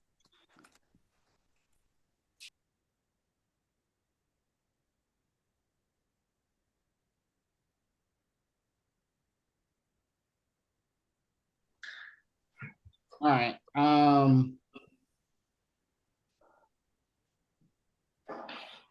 Cross. Yes, Your Honor. Ms. Michaels, you investigated the Tyler Larson shooting, correct? I did. Now, your direct supervisor on this case was Sheriff Klein. She was. Now, at first, it was just you investigating, right? It did start off, but Sheriff Klein started helping and I didn't object to it. He seemed to know what he was doing. Until the trail went cold, right? Yes, we did eventually reach a dead end, unfortunately. And that's when Sheriff Klein became unusually involved with this case, right? Well, they were providing their input from before as well. It was just that after we hit that dead end, I really didn't know what to do, and they saw that and they. Ms. Burgess, or Miss Michaels, was that a yes to my question that Sheriff Klein was unusually involved in this case? They were involved, but I wouldn't call it unusually. Miss Michaels, you don't believe that Sheriff Klein was unusually involved in this case, more so than the regular shooting case? Well, in comparison to a regular shooting case, yes. So in answer to your question, relatively, they were more involved. Now, it was around the same time that Sheriff Klein's approval rating started to drop, right? It was.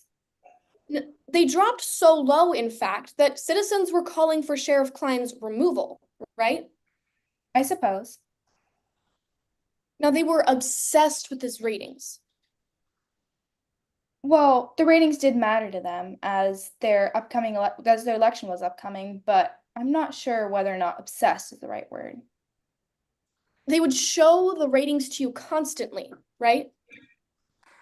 They would, more than often. So around this time, crime rates started to rise too, right? They did start to rise. Now, Sheriff Klein was not happy about this case going unsolved. Well, neither was I. Is that a yes? Yes, He talked about this case constantly, didn't he? he did, but I can understand why. Sheriff Klein told you it was the centerpiece of your tenure, centerpiece of his tenure, right? The case did matter to him in that aspect. Did Sheriff Klein tell you it was the centerpiece of his tenure? I believe he did. Sheriff Klein told you that they would solve the case themselves if he had to, right? He did say that, but I'm not sure how much of that he meant. By August of 2013, Sheriff Klein told you he would take matters into his own hands, didn't he? I believe he did say that. Now, you stated it was very clear why Sheriff Klein was so involved with this case, right? I believe I did. That the PR would be so good for the team and Sheriff Klein would be reelected as sheriff, correct?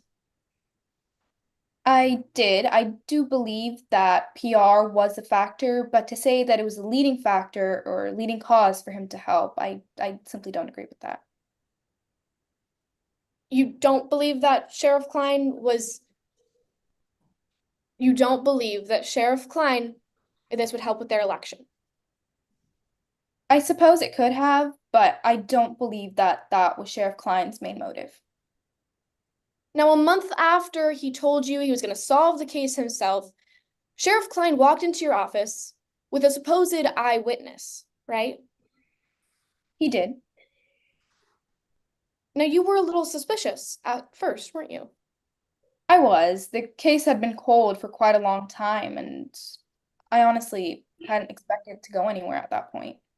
But Sheriff Klein told you it was just okay and you just need to trust him, right? Well, he is quite experienced, and so I did trust him. So after months of no new evidence, months of no new leads, Sheriff Klein walked into your office with Jalen Burgess and just trusted him, didn't you? As I answered before, yes, he did. But you didn't interview Jalen Burgess right away, did you? No, I did not. Sheriff Klein insisted he go first. I believe so. And led Jalen Burgess into a room, and they had a conversation, correct? They did. Now, you didn't hear this conversation, did you?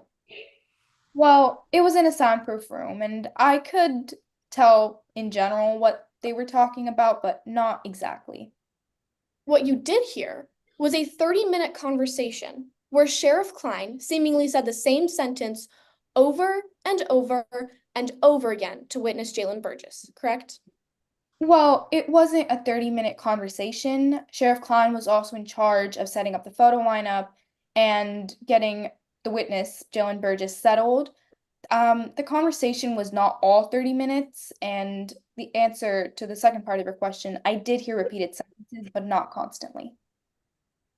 But Jalen Burgess was in a room with Sheriff Klein for 30 minutes where they said the same sentence over and over and over to the witness, correct? They were in the same room, but he was not repeating the same sentence over and over. It was just a couple times. Now, this interview wasn't recorded, was it?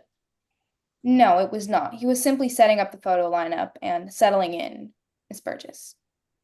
Now, having unrecorded conversations with eyewitnesses in an active case goes against department policy, correct? It does, but he was not conducting an interview. He was simply setting up the photo lineup and settling in Miss Burgess. Now, department policy is in place to protect things like the coercion of a witness, for example, correct? Yes, yes, it is. Now, not just this first time that they had an unrecorded conversation, you actually know of 5 total times that Sheriff Klein broke department policy by having unrecorded interviews with Jalen Burgess, right? Well, I just saw them and they weren't interviews. But that's 5 times where you saw Sheriff Klein having unrecorded conversations with Jalen Burgess, correct? I did see them. Now that breaks company policy, doesn't it? It does, but again, the policy goes for interviews. So that was 5 times Sheriff Klein was alone with a witness and could have been coercing a witness in an active investigation, correct? Well, I am not in a position to say whether or not he was coercing them. I simply saw them together having what seemed like just general conversations between 2 people. Miss Burgess, that wasn't my question. My question was whether or not you saw them together 5 times where Sheriff Klein could have been coercing a witness, yes or no? I did see them together, but I do not believe Sheriff Klein would do something like that. Miss Burgess, I'm not asking about what you believe. I'm asking whether or not that was 5 times Sheriff Klein could have been coercing a witness, yes or no? I suppose so, but again, I really don't believe it. So with this new testimony, the DA pressed charges, didn't it? Yes, the DA did. Matthew Reese got convicted, Yes. and Sheriff Klein got reelected, didn't he? Yes, yes, he did. No further questions, Your Honor. All right, based on that, any redirect? No redirect, Your Honor. All right.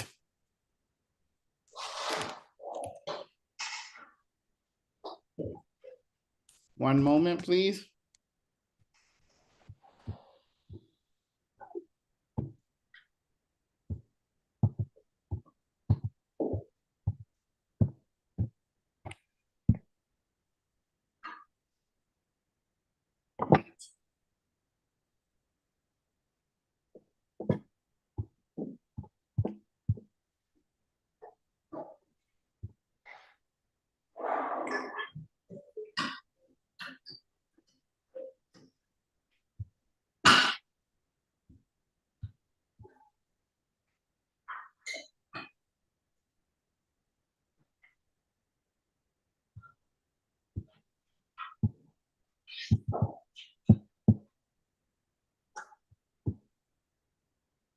All right, next witness.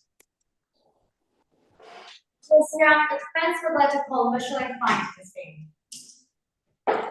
All right.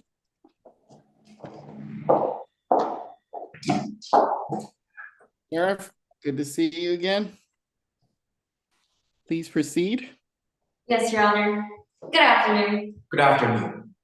Could you please state your name for the record? My name is Michelin Klein, K-L-E-I-N. So, Michelle Klein, what is your current occupation? I'm currently serving as an elected sheriff for the Essex County. Growing up here, being acting as a sheriff has been the pride of my life. And how long have you been the sheriff? So I started my work in 2012, so I'm currently in my last year of my 3rd term. Could you tell us more about your job? Well, it's really just about serving and protecting the community, but I think it also includes doing what I can, doing my best to serve the ones who are the most vulnerable. Then what is your priority in your job? Well, of course, serving the community, but One case that would stand out would be the Larsons to explain it. Could you tell us more about that case? Well, the Larsons case is about the case that happened in December of 2011. A person named Tyler Larson was shot and killed in the street of Pasquale. It was one of those cases where I was most committed to solve. I tried to bring justice to Larsons and keep a murderer off our streets. Then how did you investigate the case? Well, right off the bat, there were a lot of witnesses and evidences coming out and quickly implicating the murderer as Matthew Reese. So as soon as I became the sheriff, I went to the VA and tried to file the cases. Was the case accepted? Though the DA declined, and I guess it was something like there weren't many evidences enough. But I couldn't just leave it an unsolved case. Then how was the investigation conducted afterwards? I hate to say this, but for a long time, nothing really came out to surface. I mean, our team worked really hard, but there weren't just many informations. Although that's just before the town hall. Then what happened at the town hall meeting? Jalen Burgess, the community informant, came forward with information with the Larson's case. So I immediately set up a meeting with him at the station. Now, I want to shift your attention to Jalen Burgess. Could you explain your relationship with her? So I met Burgess also in 2011. I was the detective on the case where Jalen got robbed and jumped, lost her belongings and all that. We shared numbers and we kept in contact. Jalen also shared a lot of information on other cases, so she was some kind of an informal community informant. Now, back to your previous answer to your previous question. What happened at the meeting at the station? So we had an interview, and at first, she really didn't seem much different from many other witnesses. But I asked some follow-up questions, and that's where all the important information came out. Now, what kind of information did you get? Like how many shots were fired, what kind of cars they were driving, which way the murderer fled, those kind of stuff. Did you learn anything else from the meeting? Well, after I done my questions, Detective Mackenzie Michaels took over and he did his job, and she did her job, and I think she also did the photo lineups. After an hour, Jalen and I had already left the station. Then after the meeting, did you have any chance to meet Jalen again? Yes, actually we meet up occasionally, even before this case. We met up to 5 or 6 times, and we talked about the Reese case and a few different cases too. Then during your many meetings, did you give anything to Jalen Burgess? Yes, I gave some part of my pocket money and some money from victim compensation. Why would you give her money? Well, it was because of compassion. And as I mentioned, one of my priorities is to do our best to the vulnerable ones in society. And clearly, Burgess was one of them. And also as a father of my children, Burgess is also a mother with children, so I felt compassion for her. Was the Tyler Larson case passed by then? Yes, the case was passed and there was a trial on June 2016. How did the trial go? Jalen Burgess testified in front of the juries, identified that the murderer is Matthew Reese, and eventually Matthew Reese was convicted of first-degree murder. How did you feel then? Well, I mean, I was really proud of myself. I served the community and brought justice to the Larsons. Then did the trial end well? Well, at this point, I guess really no. All of a sudden, Burgess recanted everything she said in trial. Do you know any reason why she would do that? No, I mean, we had a fair, regular, and normal conversation, and really, I can't just think of a reason why would she do that to her. Did she do anything else? Well, since I couldn't understand why Burgess was doing all these, and she's accusing me of bribery and coercing, all I could do then was just to feel disappointed and feel sorry for the innocent one who got condemned because of all this. And what did you do about it? Well, I really couldn't do anything. I just felt sorry for Matthew Reese, who I got condemned for. No further questions, Your Honor. All right. Based on that, do we have a Cross, Yes, Your Honor. you may proceed. Mr. Klein, let's talk about your history with the police department. You've been reprimanded 4 times, correct? Yes, before I was a sheriff, there were some mistakes, yes. The first time, you falsified an official police report. Isn't that right? Yes, yes, sure. The second time was when you omitted material information from an official police report, correct? Yes, And the third time was when you gave a false statement to a witness in an ongoing investigation. yes, I made a lot of mistakes in the past. Now, let's talk about the Tyler Larson case. For 2 years, you were unable to file charges with the district attorney, correct? Yes, so I had a bit of a slump in investigating, but eventually I found a way out. This meant 2 years had passed and you couldn't get a conviction. Yeah, sure, and I couldn't just leave a case unsolved, so that's why I worked hard for 2 years. And Mr. Klein, this looked bleak for your approval ratings, didn't it? Pardon? This situation looked bleak for your approval ratings, correct? I mean, yeah, that would be a bleak, I guess, but my focus was more on solving a murder case and putting a murderer off our streets, really. Mr. Klein, your approval ratings dropped as low as 25%. Isn't that right? Yeah, that's true, so I gotta work more hard. Could you please repeat your answer? It seems as if your audio cut off. Oh yeah, so yeah, that's a yes. And Mr. Klein, you knew that by 2013, if you couldn't find the murderer, you wouldn't get reelected, would you?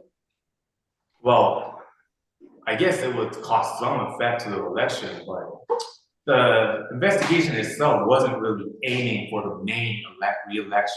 It was aimed for bringing justice. But Mr. Klein, if you didn't get this conviction, you probably wouldn't be reelected. Isn't that right? Yes, that is true, but who would act like that? Who would, again, re-election wouldn't be a main reason I would just investigate and all that. Justice was the main reason. So, in September of 2013, you scheduled an appointment with Jalen Burgess. Isn't that right? Yes, because Burgess came up with the information about the Larsons. You scheduled this appointment after hours, correct? Yes, because I'm usually the one making schedules. I'm a busy politician, I guess, so I'm busy now, so I'm the one who's making up the schedules. You scheduled this appointment when no one else was around. Isn't that right? Well, that's because it was all after the town hall meeting. And you did this so you could speak with Mr. Burgess more privately, correct? I mean, sure, because I also gave some of my pocket money and some money from the Victim Compensation Board for compassion. And that isn't really going 100% consistent with the other policies. So sure, talking privately will be more better.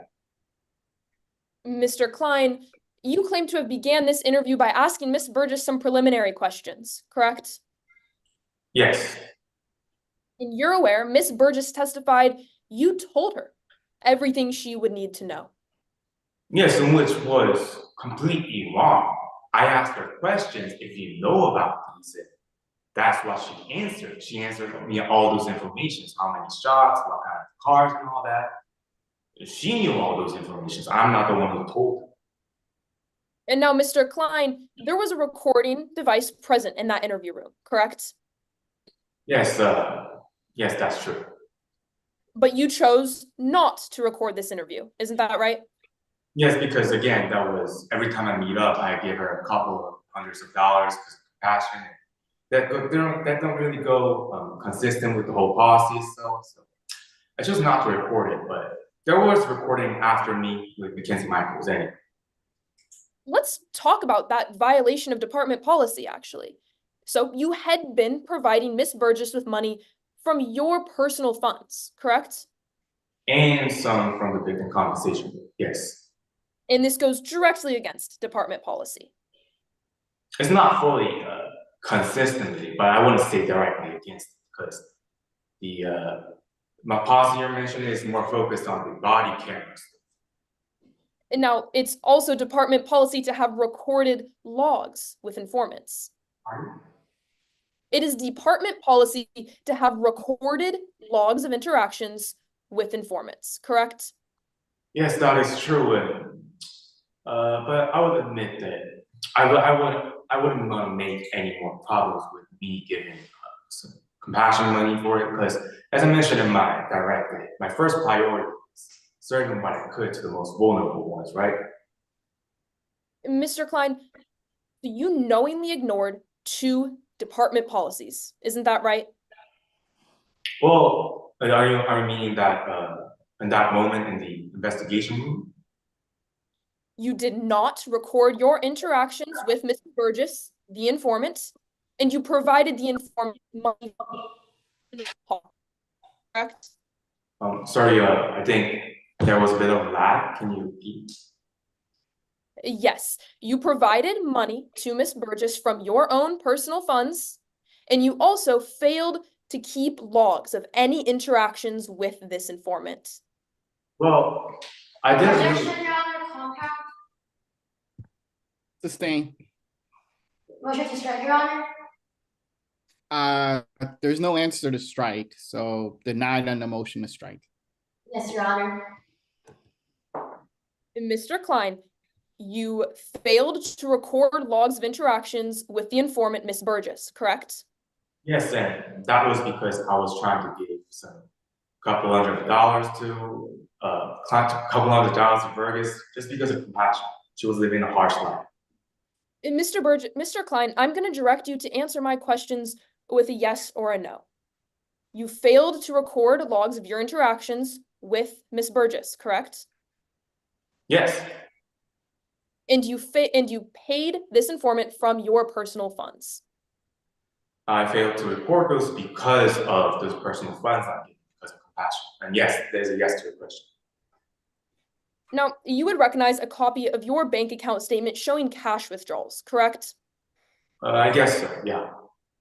Let the record reflect my counsel screen sharing what has already been admitted as Exhibit 24. On June 19th, 2016, you withdrew $5,000, correct? Wait, it's still loading?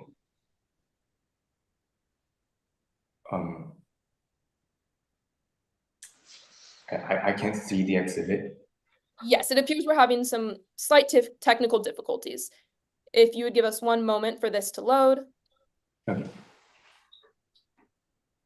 Timekeepers, I would request that we pause the time as our Wi-Fi reconnects. Oh, there we go. Perfect. Thank you. You withdrew $5,000 on June 19th, 2016, correct? Yes, that seems clear. You're aware Miss Burgess testified you gave her $5,000 in cash just 30 minutes after the Matthew Reese trial, right?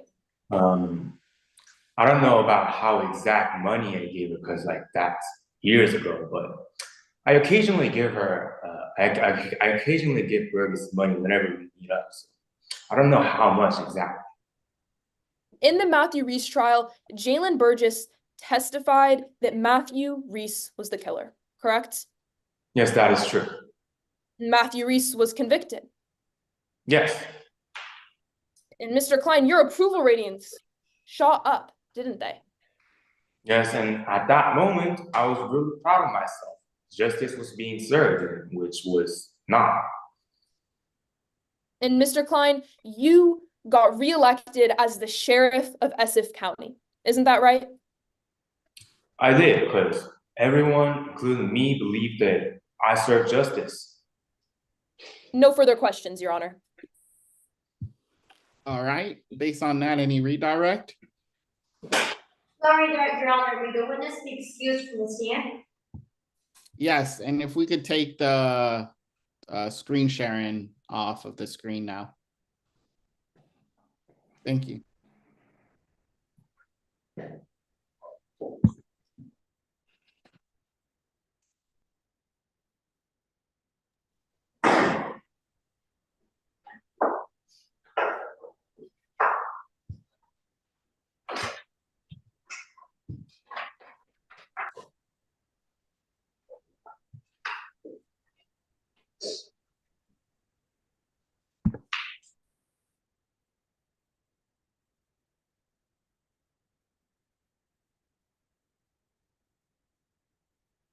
All right. Prosecution, please call your next witness. I mean, rather defense. Yes, Your Honor, but before we proceed, may we request a time check on behalf of both teams? You may. From the defense reports, the defense has 19 minutes and 17 seconds left, and the prosecution has 9 minutes and 40 seconds left. The prosecution's timekeeper agrees with that. All right. Your Honor. Let's proceed. Yes, Your Honor. Your Honor, the defense calls Sam Lee into the stand. All right.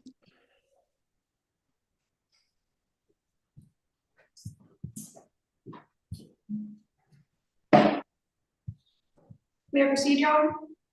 You may. Good day, Ms. Nguyen. Good afternoon. Could you please introduce yourself to the court? I'm Sam Nguyen, the CEO of UN Consulting LLP. I specialize in law enforcement consulting. Could you tell us more about your professional background in law enforcement consulting? Before establishing the LLP, I have worked with the police for 22 years. I worked on really countless number of criminal investigations throughout my career. And Ms. Nguyen, what criminal investigation brings you to court today? I was asked by the defense to review the Klein case. I'm here today to deliver the conclusions of my investigation. So where did you begin your investigations? Well, I started by assessing the police interviews of Jalen Burgess, each of which was conducted by both Sheriff Klein and Detective Michaels. During the investigation, my main focus was on the interview methods of the two law enforcement officers. I assessed their use of best practices. What are best practices? Well, best practices in law enforcement and police interviews are these interview techniques that are strongly recommended to deliver the most truthful statements from the witness and to the court. And why is it important that the police follow best practices? Well, best practices are used as to prevent coercion oftentimes. So it would mean that if you use best practices, there is a lower possibility that coercion was there. So did Sheriff Michelin Klein follow best practices? Yes, he did. He created a positive environment in accordance with best practices. He conducted the interview during the after hours so as not to disturb Burgess's private work life. He also asked open-ended questions which allows narration from the witness. Reducing and minimizing the external influence is the most critical and the most crucial thing to producing a truthful testimony. And Ms. Nguyen, did Detective Michaels follow best practices? Yes, Detective Michaels did follow best practices. First, he allowed narration from the witness, and his questions, they never implemented and implied the answers in themselves. In addition, he did not overlook any possibly damaging factors by asking Burgess why he decided to confront him 2 years after the murder. So considering both Sheriff Klein and Detective Michaels' best practices, what could you conclude from that fact? Well, seeing that both Sheriff Klein and Detective Michaels had followed best practices, I came to consider the possibility that Jalen Burgess was not coerced, rather they themselves had committed perjury by themselves. So did you further investigate into that possibility that the witness falsely testified voluntarily? Yes, I did. To look at the possible motives of Jalen Burgess for committing perjury, I decided to look into his criminal and personal backgrounds. So, what role did Jalen Burgess play as both an informant and as a witness? Well, after I researched his criminal and personal backgrounds, I found out that he had both the roles of an informant and as a witness. And through that, I could assess his reliability as a witness testifying in court today and also as an informant. And why is reliability important when considering the fact that he was both the informant and both an informant and a witness in today's case? Well, Jalen Burgess's role as an informant in the relationship with Klein, it tells us whether he had possible motives to commit perjury. And his role as a witness testifying today talks about whether his testimony is credible today in court. Ms. Ryan, I would like to first talk about the role as an informant. What does it mean for Burgess to be an informant? Well, for Burgess to be an informant, it means that there was an informal informant relationship between Burgess and Klein. Klein had provided Burgess with money as a compensation for the information that Burgess had provided. I'm sorry, yes, Burgess had provided. So what do law enforcement consider when assessing the reliability of an informant? Well, there are these three factors that we as law enforcement consider to assess the reliability of them as informants. The first is, are they part of the vulnerable population? Number two, what kind of compensations were provided to them?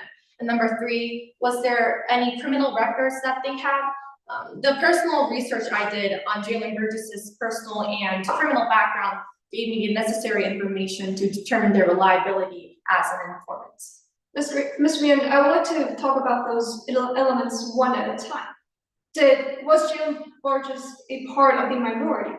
Yes, Jalen Burgess was part of the minority. He has had financial struggles that had started years ago, so it does make them part of the minority, specifically the ones who are in need of financial support.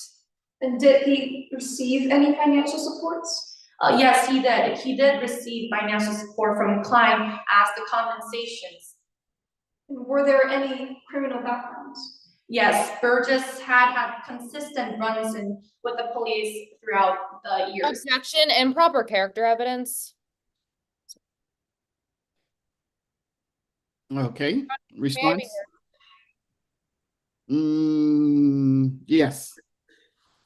Your Honor, specifically in Miss Yuen's testimony just now, she stated that Miss Burgess's criminal background would implicate her truthfulness.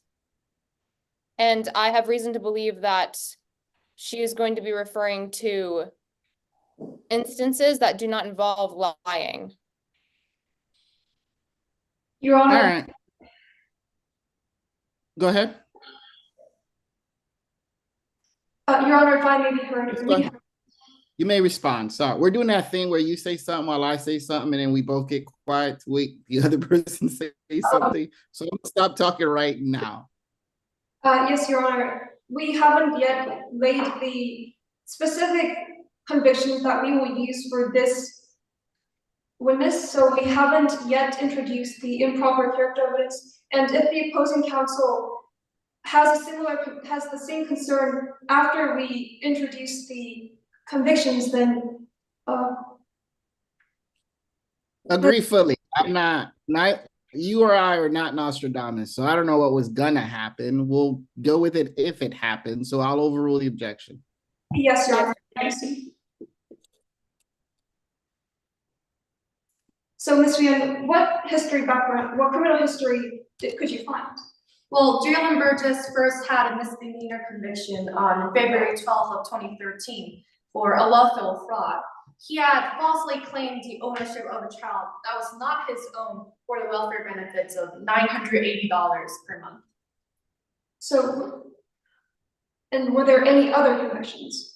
There were other convictions that concern his criminal backgrounds.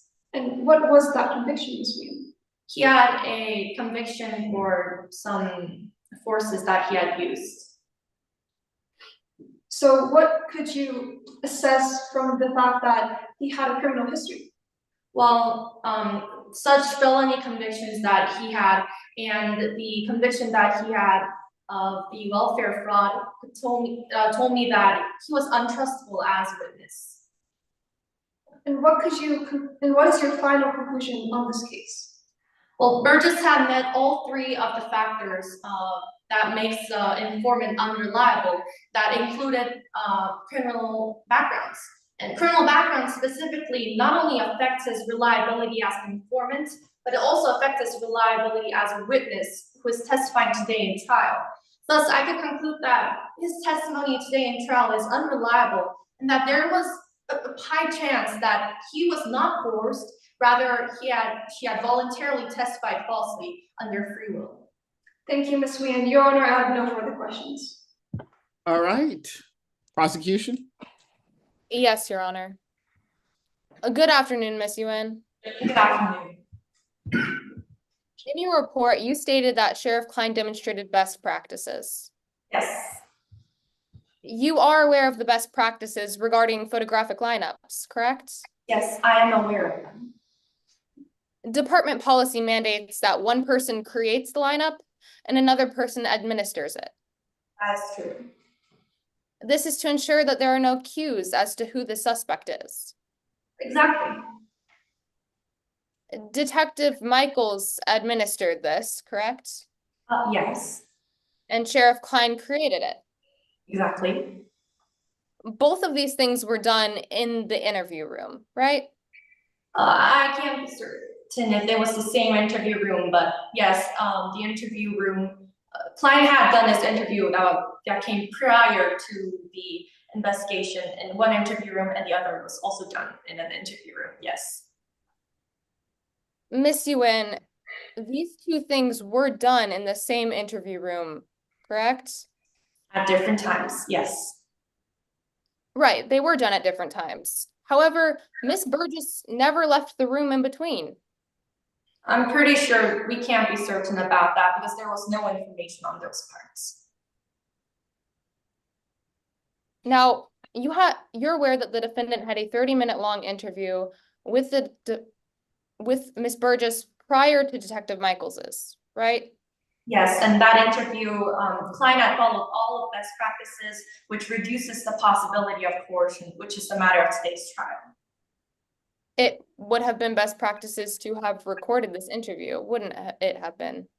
It would have been a better way to do it, yes, but according to the information that I had, he had followed all of best practices, and the recording would have only been something that ensures whether they had actually followed best practices. So it's not necessarily connected to whether there was coercion or not, because that depends on the contents, not on the methods. Miss Yuen, you're aware that the defendant and Miss Burgess had a very different recollection of what happened in that interview room. Pardon? You're aware that the defendant and Miss Burgess had different recollections of what happened in the interview room. Yes. And if this interview had been recorded, we would know who is telling the truth and who was lying. Yes, but it is also true that they just have different views of how. Miss Yuen, that was not my question. It would have been best practice. It would have been shown best practices to have recorded this interview, correct? Not exactly. Best practices is a way of producing the most truthful testimonies. Recording it would have been just showing whether that was done. However, that's not connected to the content, which is exactly why we use the best practices. So whether Klein had used best practices is not connected to whether the interview was recorded or not. No further questions, Your Honor. All right.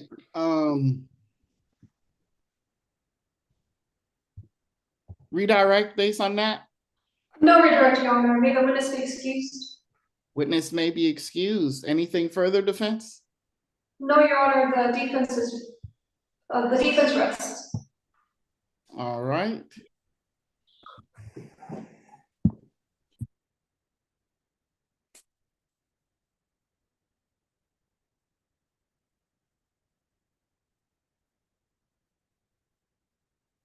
Are we ready to proceed with closings?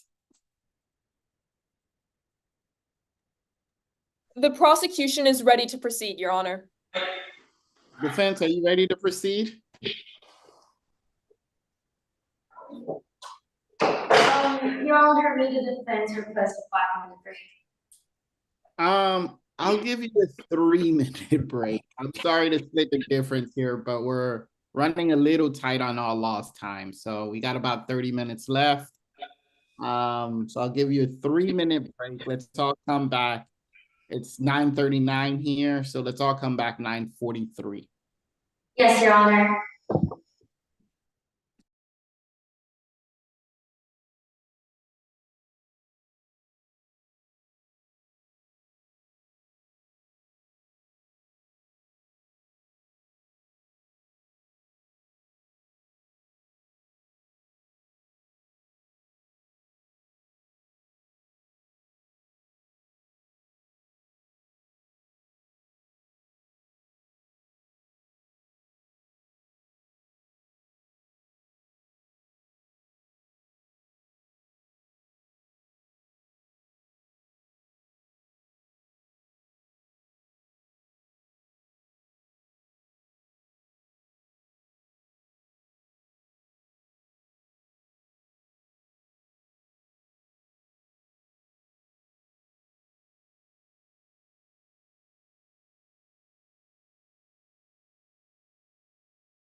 I'm a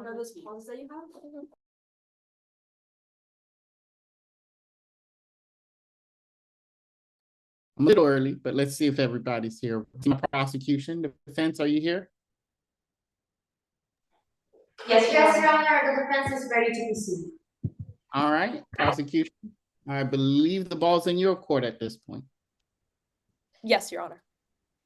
Your Honor, opposing counsel and members of the jury. A conviction at any cost. Jalen Burgess sits in a suffocatingly small interrogation room. The defendant holds up a picture of Matthew Reese. He says, "This is the killer. This is who you have to identify." Miss Burgess pleads one last time, saying, "I wasn't there. I didn't witness the murder." But the defendant needs this testimony. He needs Miss Burgess to come forward. So he leaves her with one last reminder. If you mess this up, all be out of a job, and you won't have a roof over your head. The defendant intended to get his conviction at any cost. The prosecution charged the defendant, Michelin Klein, with 2 felonies today. First, subornation of perjury under oath, meaning the defendant coerced Miss Burgess into lying. And second, bribery of a witness, meaning the defendant bribed Miss Burgess to influence her testimony. The prosecution had to prove these claims beyond a reasonable doubt today. Now, beyond a reasonable doubt does beyond any possible doubt. It means beyond any rational questioning. The prosecution has met this burden today. First, the defendant desperately needed a conviction. Detective Michaels told you how the citizens of Empyrean were calling for the defendant's removal. And the prime reason was his inability to solve the Larson murder. It left her with just 2 options: find the actual killer or choose one. So the defendant then used coercion to get his conviction. The defendant clearly knew that Jalen Burgess did not witness the shooting of Tyler Larson. And Miss Burgess clearly told him she was not present at the scene of the crime. Despite this knowledge, the defendant pushed for Miss Burgess to lie. He scheduled an appointment with Mr. Burgess, told her everything she needed to know, and showed her that picture of Matthew Reese. He said, "Remember this picture and remember it well. You'll have 1 shot to choose it out of the lineup." This interview with Miss Burgess was unrecorded. The defendant choosing to keep this interview a secret when no one else was present in the sheriff's office. Now, when threats and promises failed to be enough, the defendant bribed Jalen Burgess. And members of the jury, I'd like to take a moment and look at the numbers. 2 weeks before the Matthew Reese trial, the defendant paid Jalen Burgess $900. 1 week before the Matthew Reese trial, the defendant paid Jalen Burgess $3,000. In just 30 minutes after Miss Burgess testified Matthew Reese was the killer, the defendant gave her $5,000 in cash, along with a note saying thanks for your help. Jalen Burgess received $8,900 from the defendant's personal funds, and all the defense can tell you is that the defendant is just a compassionate person. The sheriff doesn't pay his key witness $5,000 after she testifies just because he's thankful. Make no mistake, these payments were bribes, directly correlating to Miss Burgess's testimony. In all reality, this case comes down to who you trust. You can trust Jalen Burgess, whose testimony aligns with all the evidence presented and gains nothing from lying today. Or you trust the defendant, who's falsified official police reports and stands to save his career by lying today. The prosecution has proven the defendant would get his conviction no matter the cost. Find the defendant guilty. Thank you, counsel. Defense? Your Honor.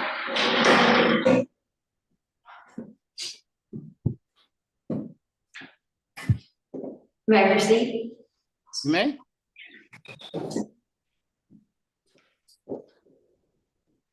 Imagine helping someone in need just for that kindness to be manipulated. to be twisted into criminal acts, and to be exploited by the person whom you helped. This is exactly what's happening in today's case. Our client, Michelle Klein, had extended his kindness, and now he stands accused here because of it. But members of the jury, since when was kindness a crime? May you please support. The state had accused our client, Michelle Klein, for subornation of perjury and bribery of a witness.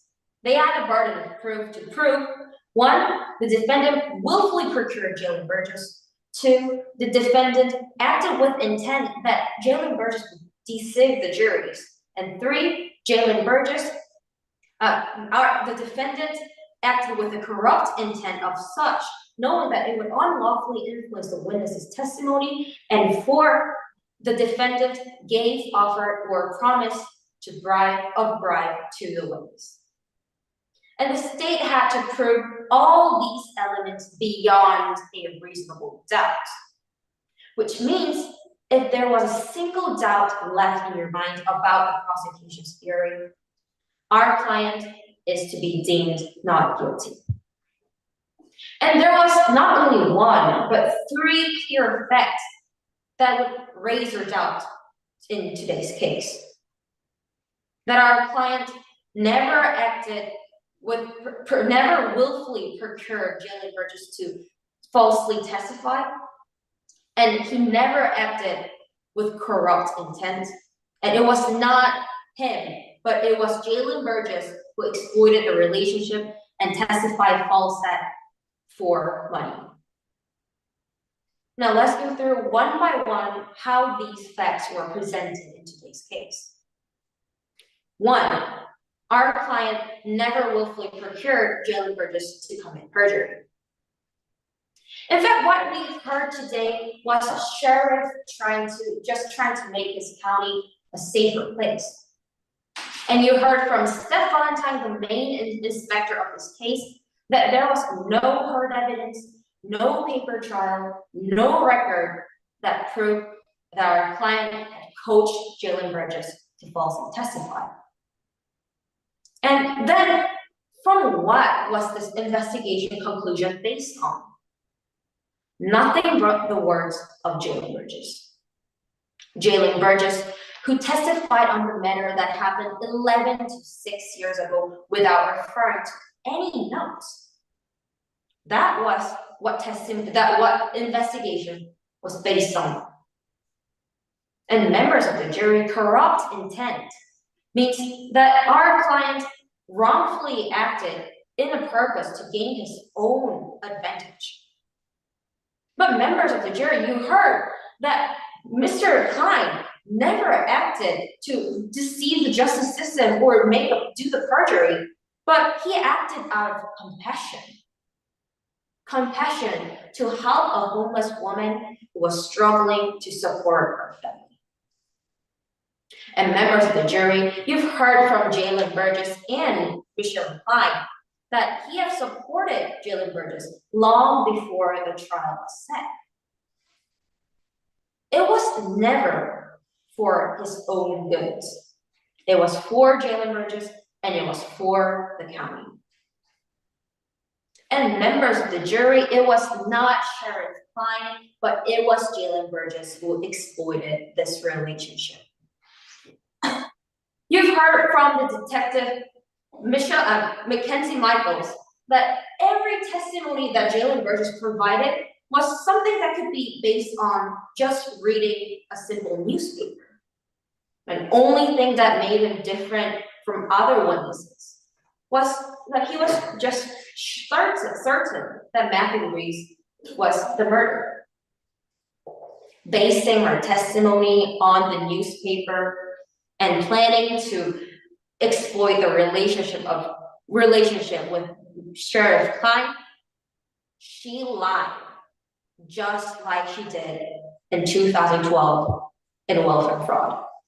She lied for the money. Members of the jury, this case is not about perjury or bribery. It's about trust. And state here stands to saying that you should trust a woman, Jalen Burgess, who have convicted felon conviction, who has a misdemeanor conviction, and who had already lied in 2012 and 2016 under oath. And they're telling you to believe in Jalen Burgess once more again today. But on the other hand, our client Michelle Klein only thing he did was to support Jalen Burgess and to work hard to make his county a safer place. Members of the jury, let's bring back one question in your mind again. Since when was kindness a crime? Please find the defendant free of all charges. All right, thank you, counsel. With that said, does the prosecution have any time for rebuttal? Yes, Your Honor. I believe I have about 1 minute and 30 seconds remaining. All right. You may proceed. Thank you. The defense just asked you a question. They asked you, since when is kindness a crime? I want to review some of the statements that the defendant has said to Ms. Burgess. Mikey Grace recalled what she heard at the park. She heard statements like, "What is there to think about? Do you want to keep sleeping out here?" She heard statements like, "Here, I brought this for you, but only if you continue doing what I say." The defendant threatened Miss Burgess's kids and coerced her into lying in the Matthew Reese trial. Miss Burgess has nothing to gain by lying today. She gains no money, no fame, no notoriety. The only reason she is here is to tell the truth. So no, kindness is not a crime, but coercion is. The prosecution has proven to you the defendant would get his conviction at any cost. Find the defendant guilty.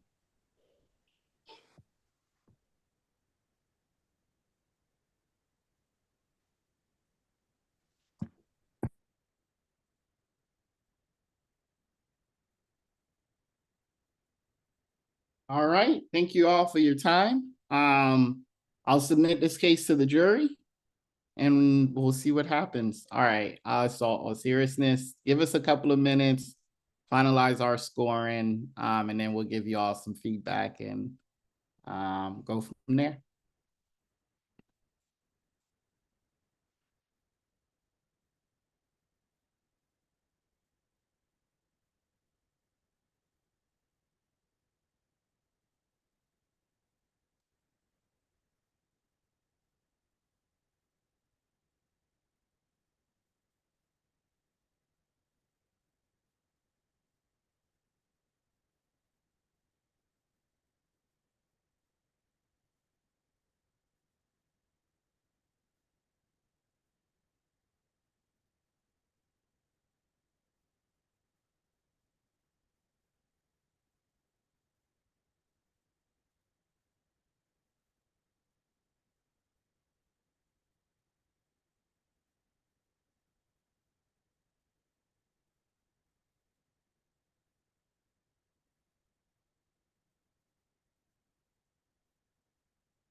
Would it be helpful if they turn their camera on for you all, just to finalize everything?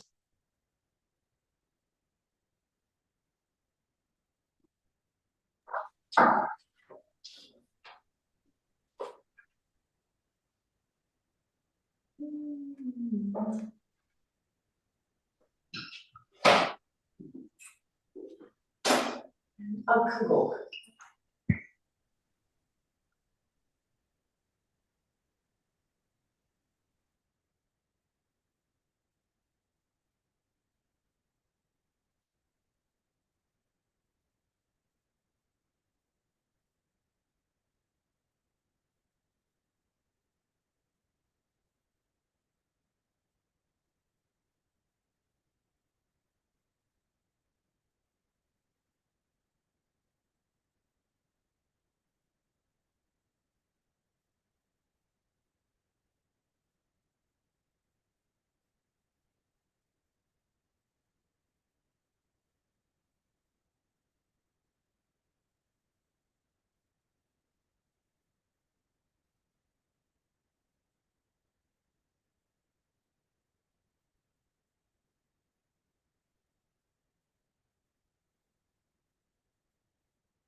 All right. I think we have a blue shirt here.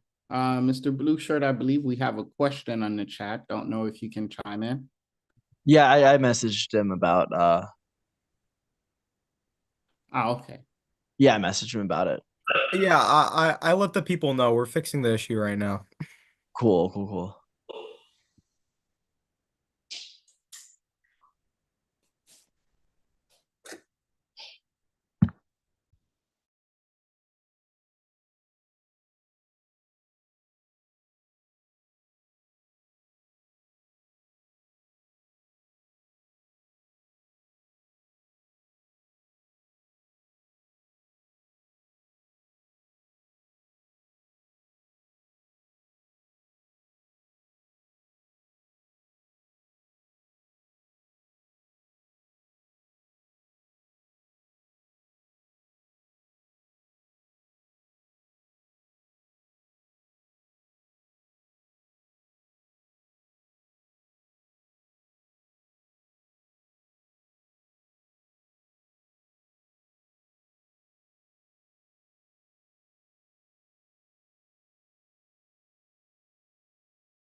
All right, we got thumbs up.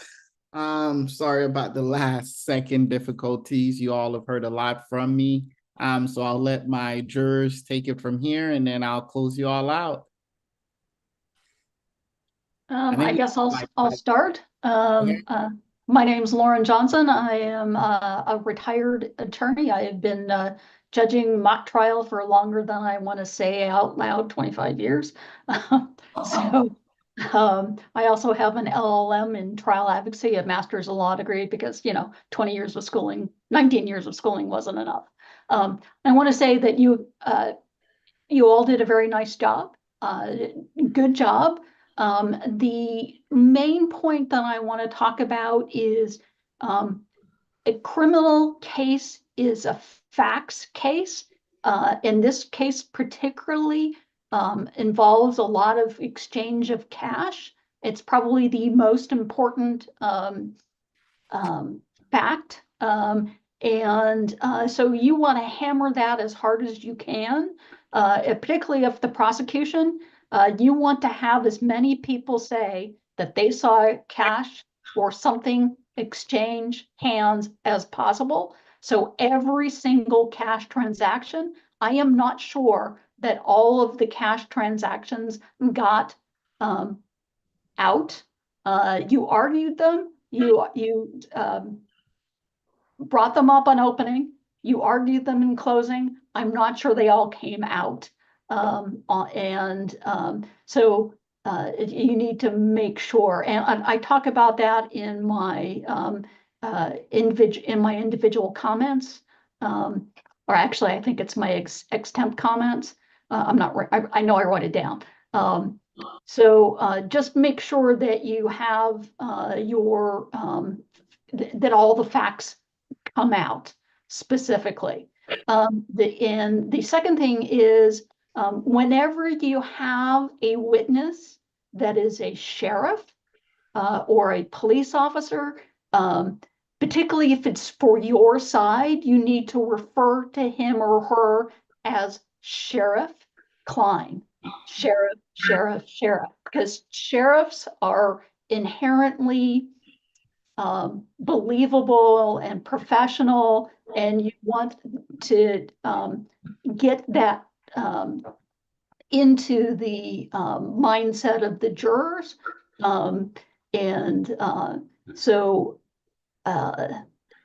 Those are my main comments.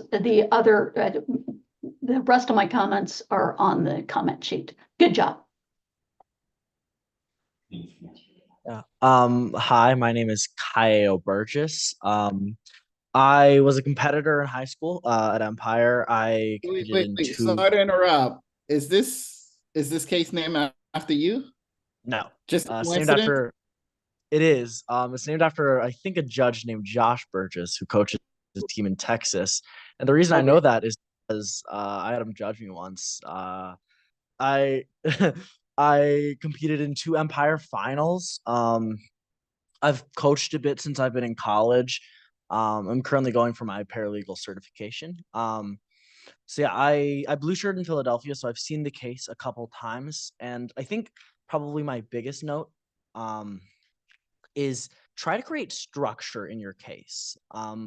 The cases that I think are the most intriguing and the easiest to pay attention to are cases where I've got 3 points or something that I'm looking out for. And you guys both had themes. I think you guys could tie those themes in a bit more. So my biggest recommendation in writing is when you're writing a speech, have 3 points that you have on both your opening statement and your closing argument that you're going to hit. And then for each exam, have 3 points that you want to hit. For directs, I would just remind you guys that the star of the show on direct is the witness.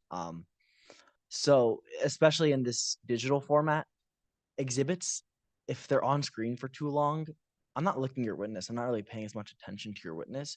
Try to keep the focus on your witness. And my last thing is I'm going to agree with my other juror, especially for prosecution. You have 2 very unreliable witnesses in Burgess and Grace. And I think one of the best things you can do is just point out we don't just have their testimony. We have a lot of facts that reflect what they're testifying to. We have bank records, we have text messages that all kind of back up what they're saying. And for the defense, I think it's just going back to your burden where we don't really need to prove anything. It's their job to prove it, and there's just not enough evidence. But other than that, I thought both sides did a really good job portraying this case, and I wish you guys the best of luck in this competition. All right. Agree fully with my jurors. Because jurors are never wrong in my opinion. Name is Janito Simon. I'm a mock trial coach. I'm a criminal defense attorney. I've been doing this almost as long as Miss Johnson, 20 years. But I am counting my high school years though, so that's a bit of a cheat. And I coach a team for Empire. I think to me, Zoom trials are different than in-person trials. And I think what you need to do on Zoom trials, if you want to be one of those teams like Mr. Burgess's team that makes the finals 2 years in a row, is you have to take advantage of the format. And how you take advantage of the format is through PowerPoints, is through cool presentations, cool transitions, demonstratives, reenactments, right? Those are things you can do on Zoom extremely well, and that works because of the type of format it is that, you know, you can't really do as much in person. So I wanted to see demonstratives in your opening that list out the 3 points that Mr. Burgess talks about, or that list out the 3 or 4 facts that proves your case. I wanted to see transitions. I wanted to see annotations, because you can do that on Zoom, right? You can work with the annotation, do arrows here. I think I saw one thing where somebody isolated and zoomed in some cash amounts, which was great, but that needs to be all throughout, right? And the other thing I would say is in the closings, although I thought they were good, I like my closing to talk about what happened in the actual trial I was in. It sounded like you both wrote really good speeches, but it didn't reflect what happened in the trial. It didn't reflect maybe somebody being forgetful or difficult or not answering questions, right? It didn't reflect what people actually literally said, right? So it has to, as good as it is, it needs to incorporate what happens in the trial. And then it needs to bring forward the evidence that was used in the trial, right? I think not only can you use transitions, but you can lift up the evidence, put it in front of the camera and show me. And I think that's what's going to bring up, in addition to everything my juror says, that's going to bring up the presentation level, because it's a show, right? It really is. So for the witnesses and the lawyers and the presentations, it's a show. So the bigger, the more awesome, the more creative, the more purposeful the show, I think the better you do overall. So that's my overall comment to both sides. You all have a ton of very specific here and there. Typo filled, might not understand half of what's written there, but hopefully my comments are helpful. But I thought both teams were strong, and at least in this competition, you just got to crack maybe 4.5 ballots, 5 ballots, I think gets you in the conversation to top 8. And from there, right, it's any given Sunday. So best of luck to both teams. Look forward to seeing you all in the top 8, top 4, or championship. All right, y'all have any questions for us?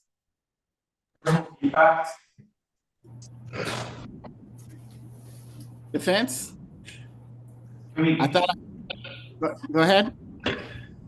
Can we get personal feedback? I'm gonna tell you, okay, things I can remember, because all the specific notes are on our thing, which we already submitted, so you no longer have access to it. So I'm going from raw memory here.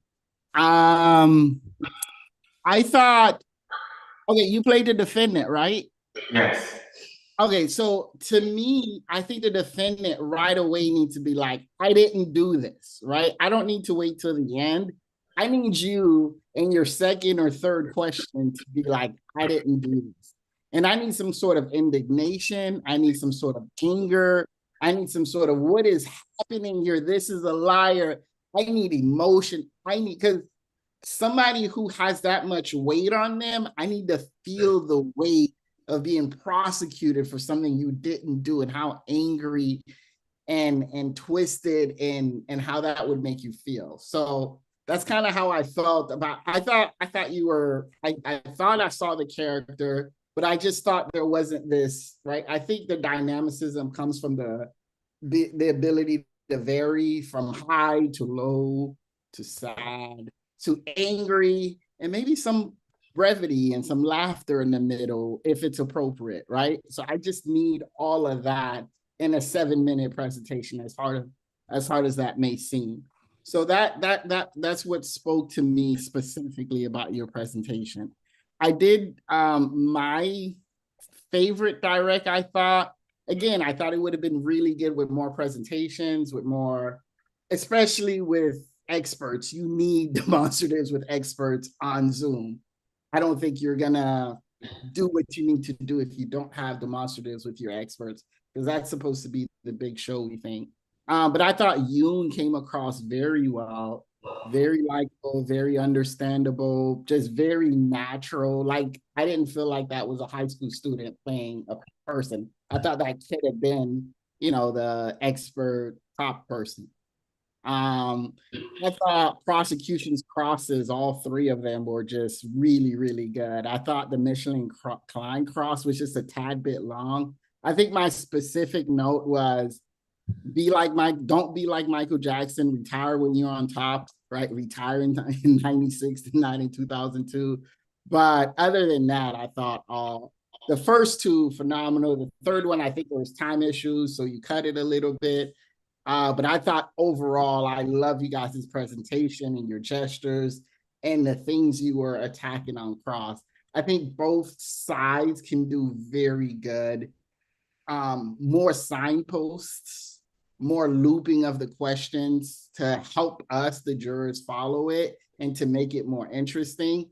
And on cross, I love devastating signposts, right? I love asking you a question like, are you a liar? No, I'm not a liar. Well, let's talk about the times you've lied, right? Would be my signpost for my next question, right?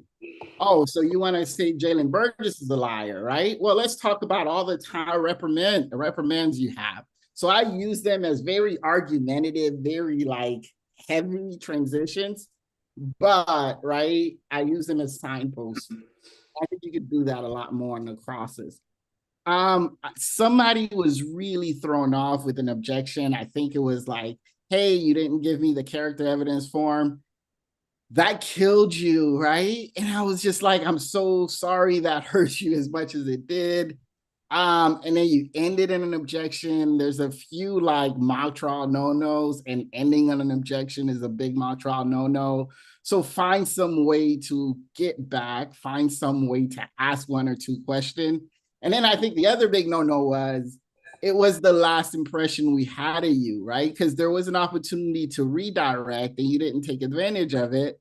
So the last impression we have of you is you kind of fumbling through this thing that you had to concede to, and then ending an objection and then saying no to the opportunity to do a redirect, which would have helped us get a different impression of you.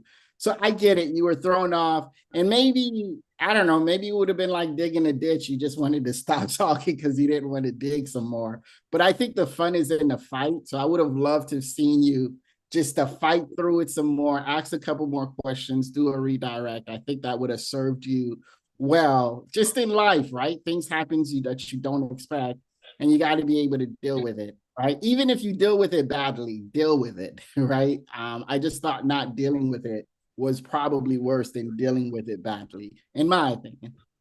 All right, I think those are the individual thoughts I have. Thank you. Thank you. Thank you, Your Honor. Thank you. Best of luck. Oh,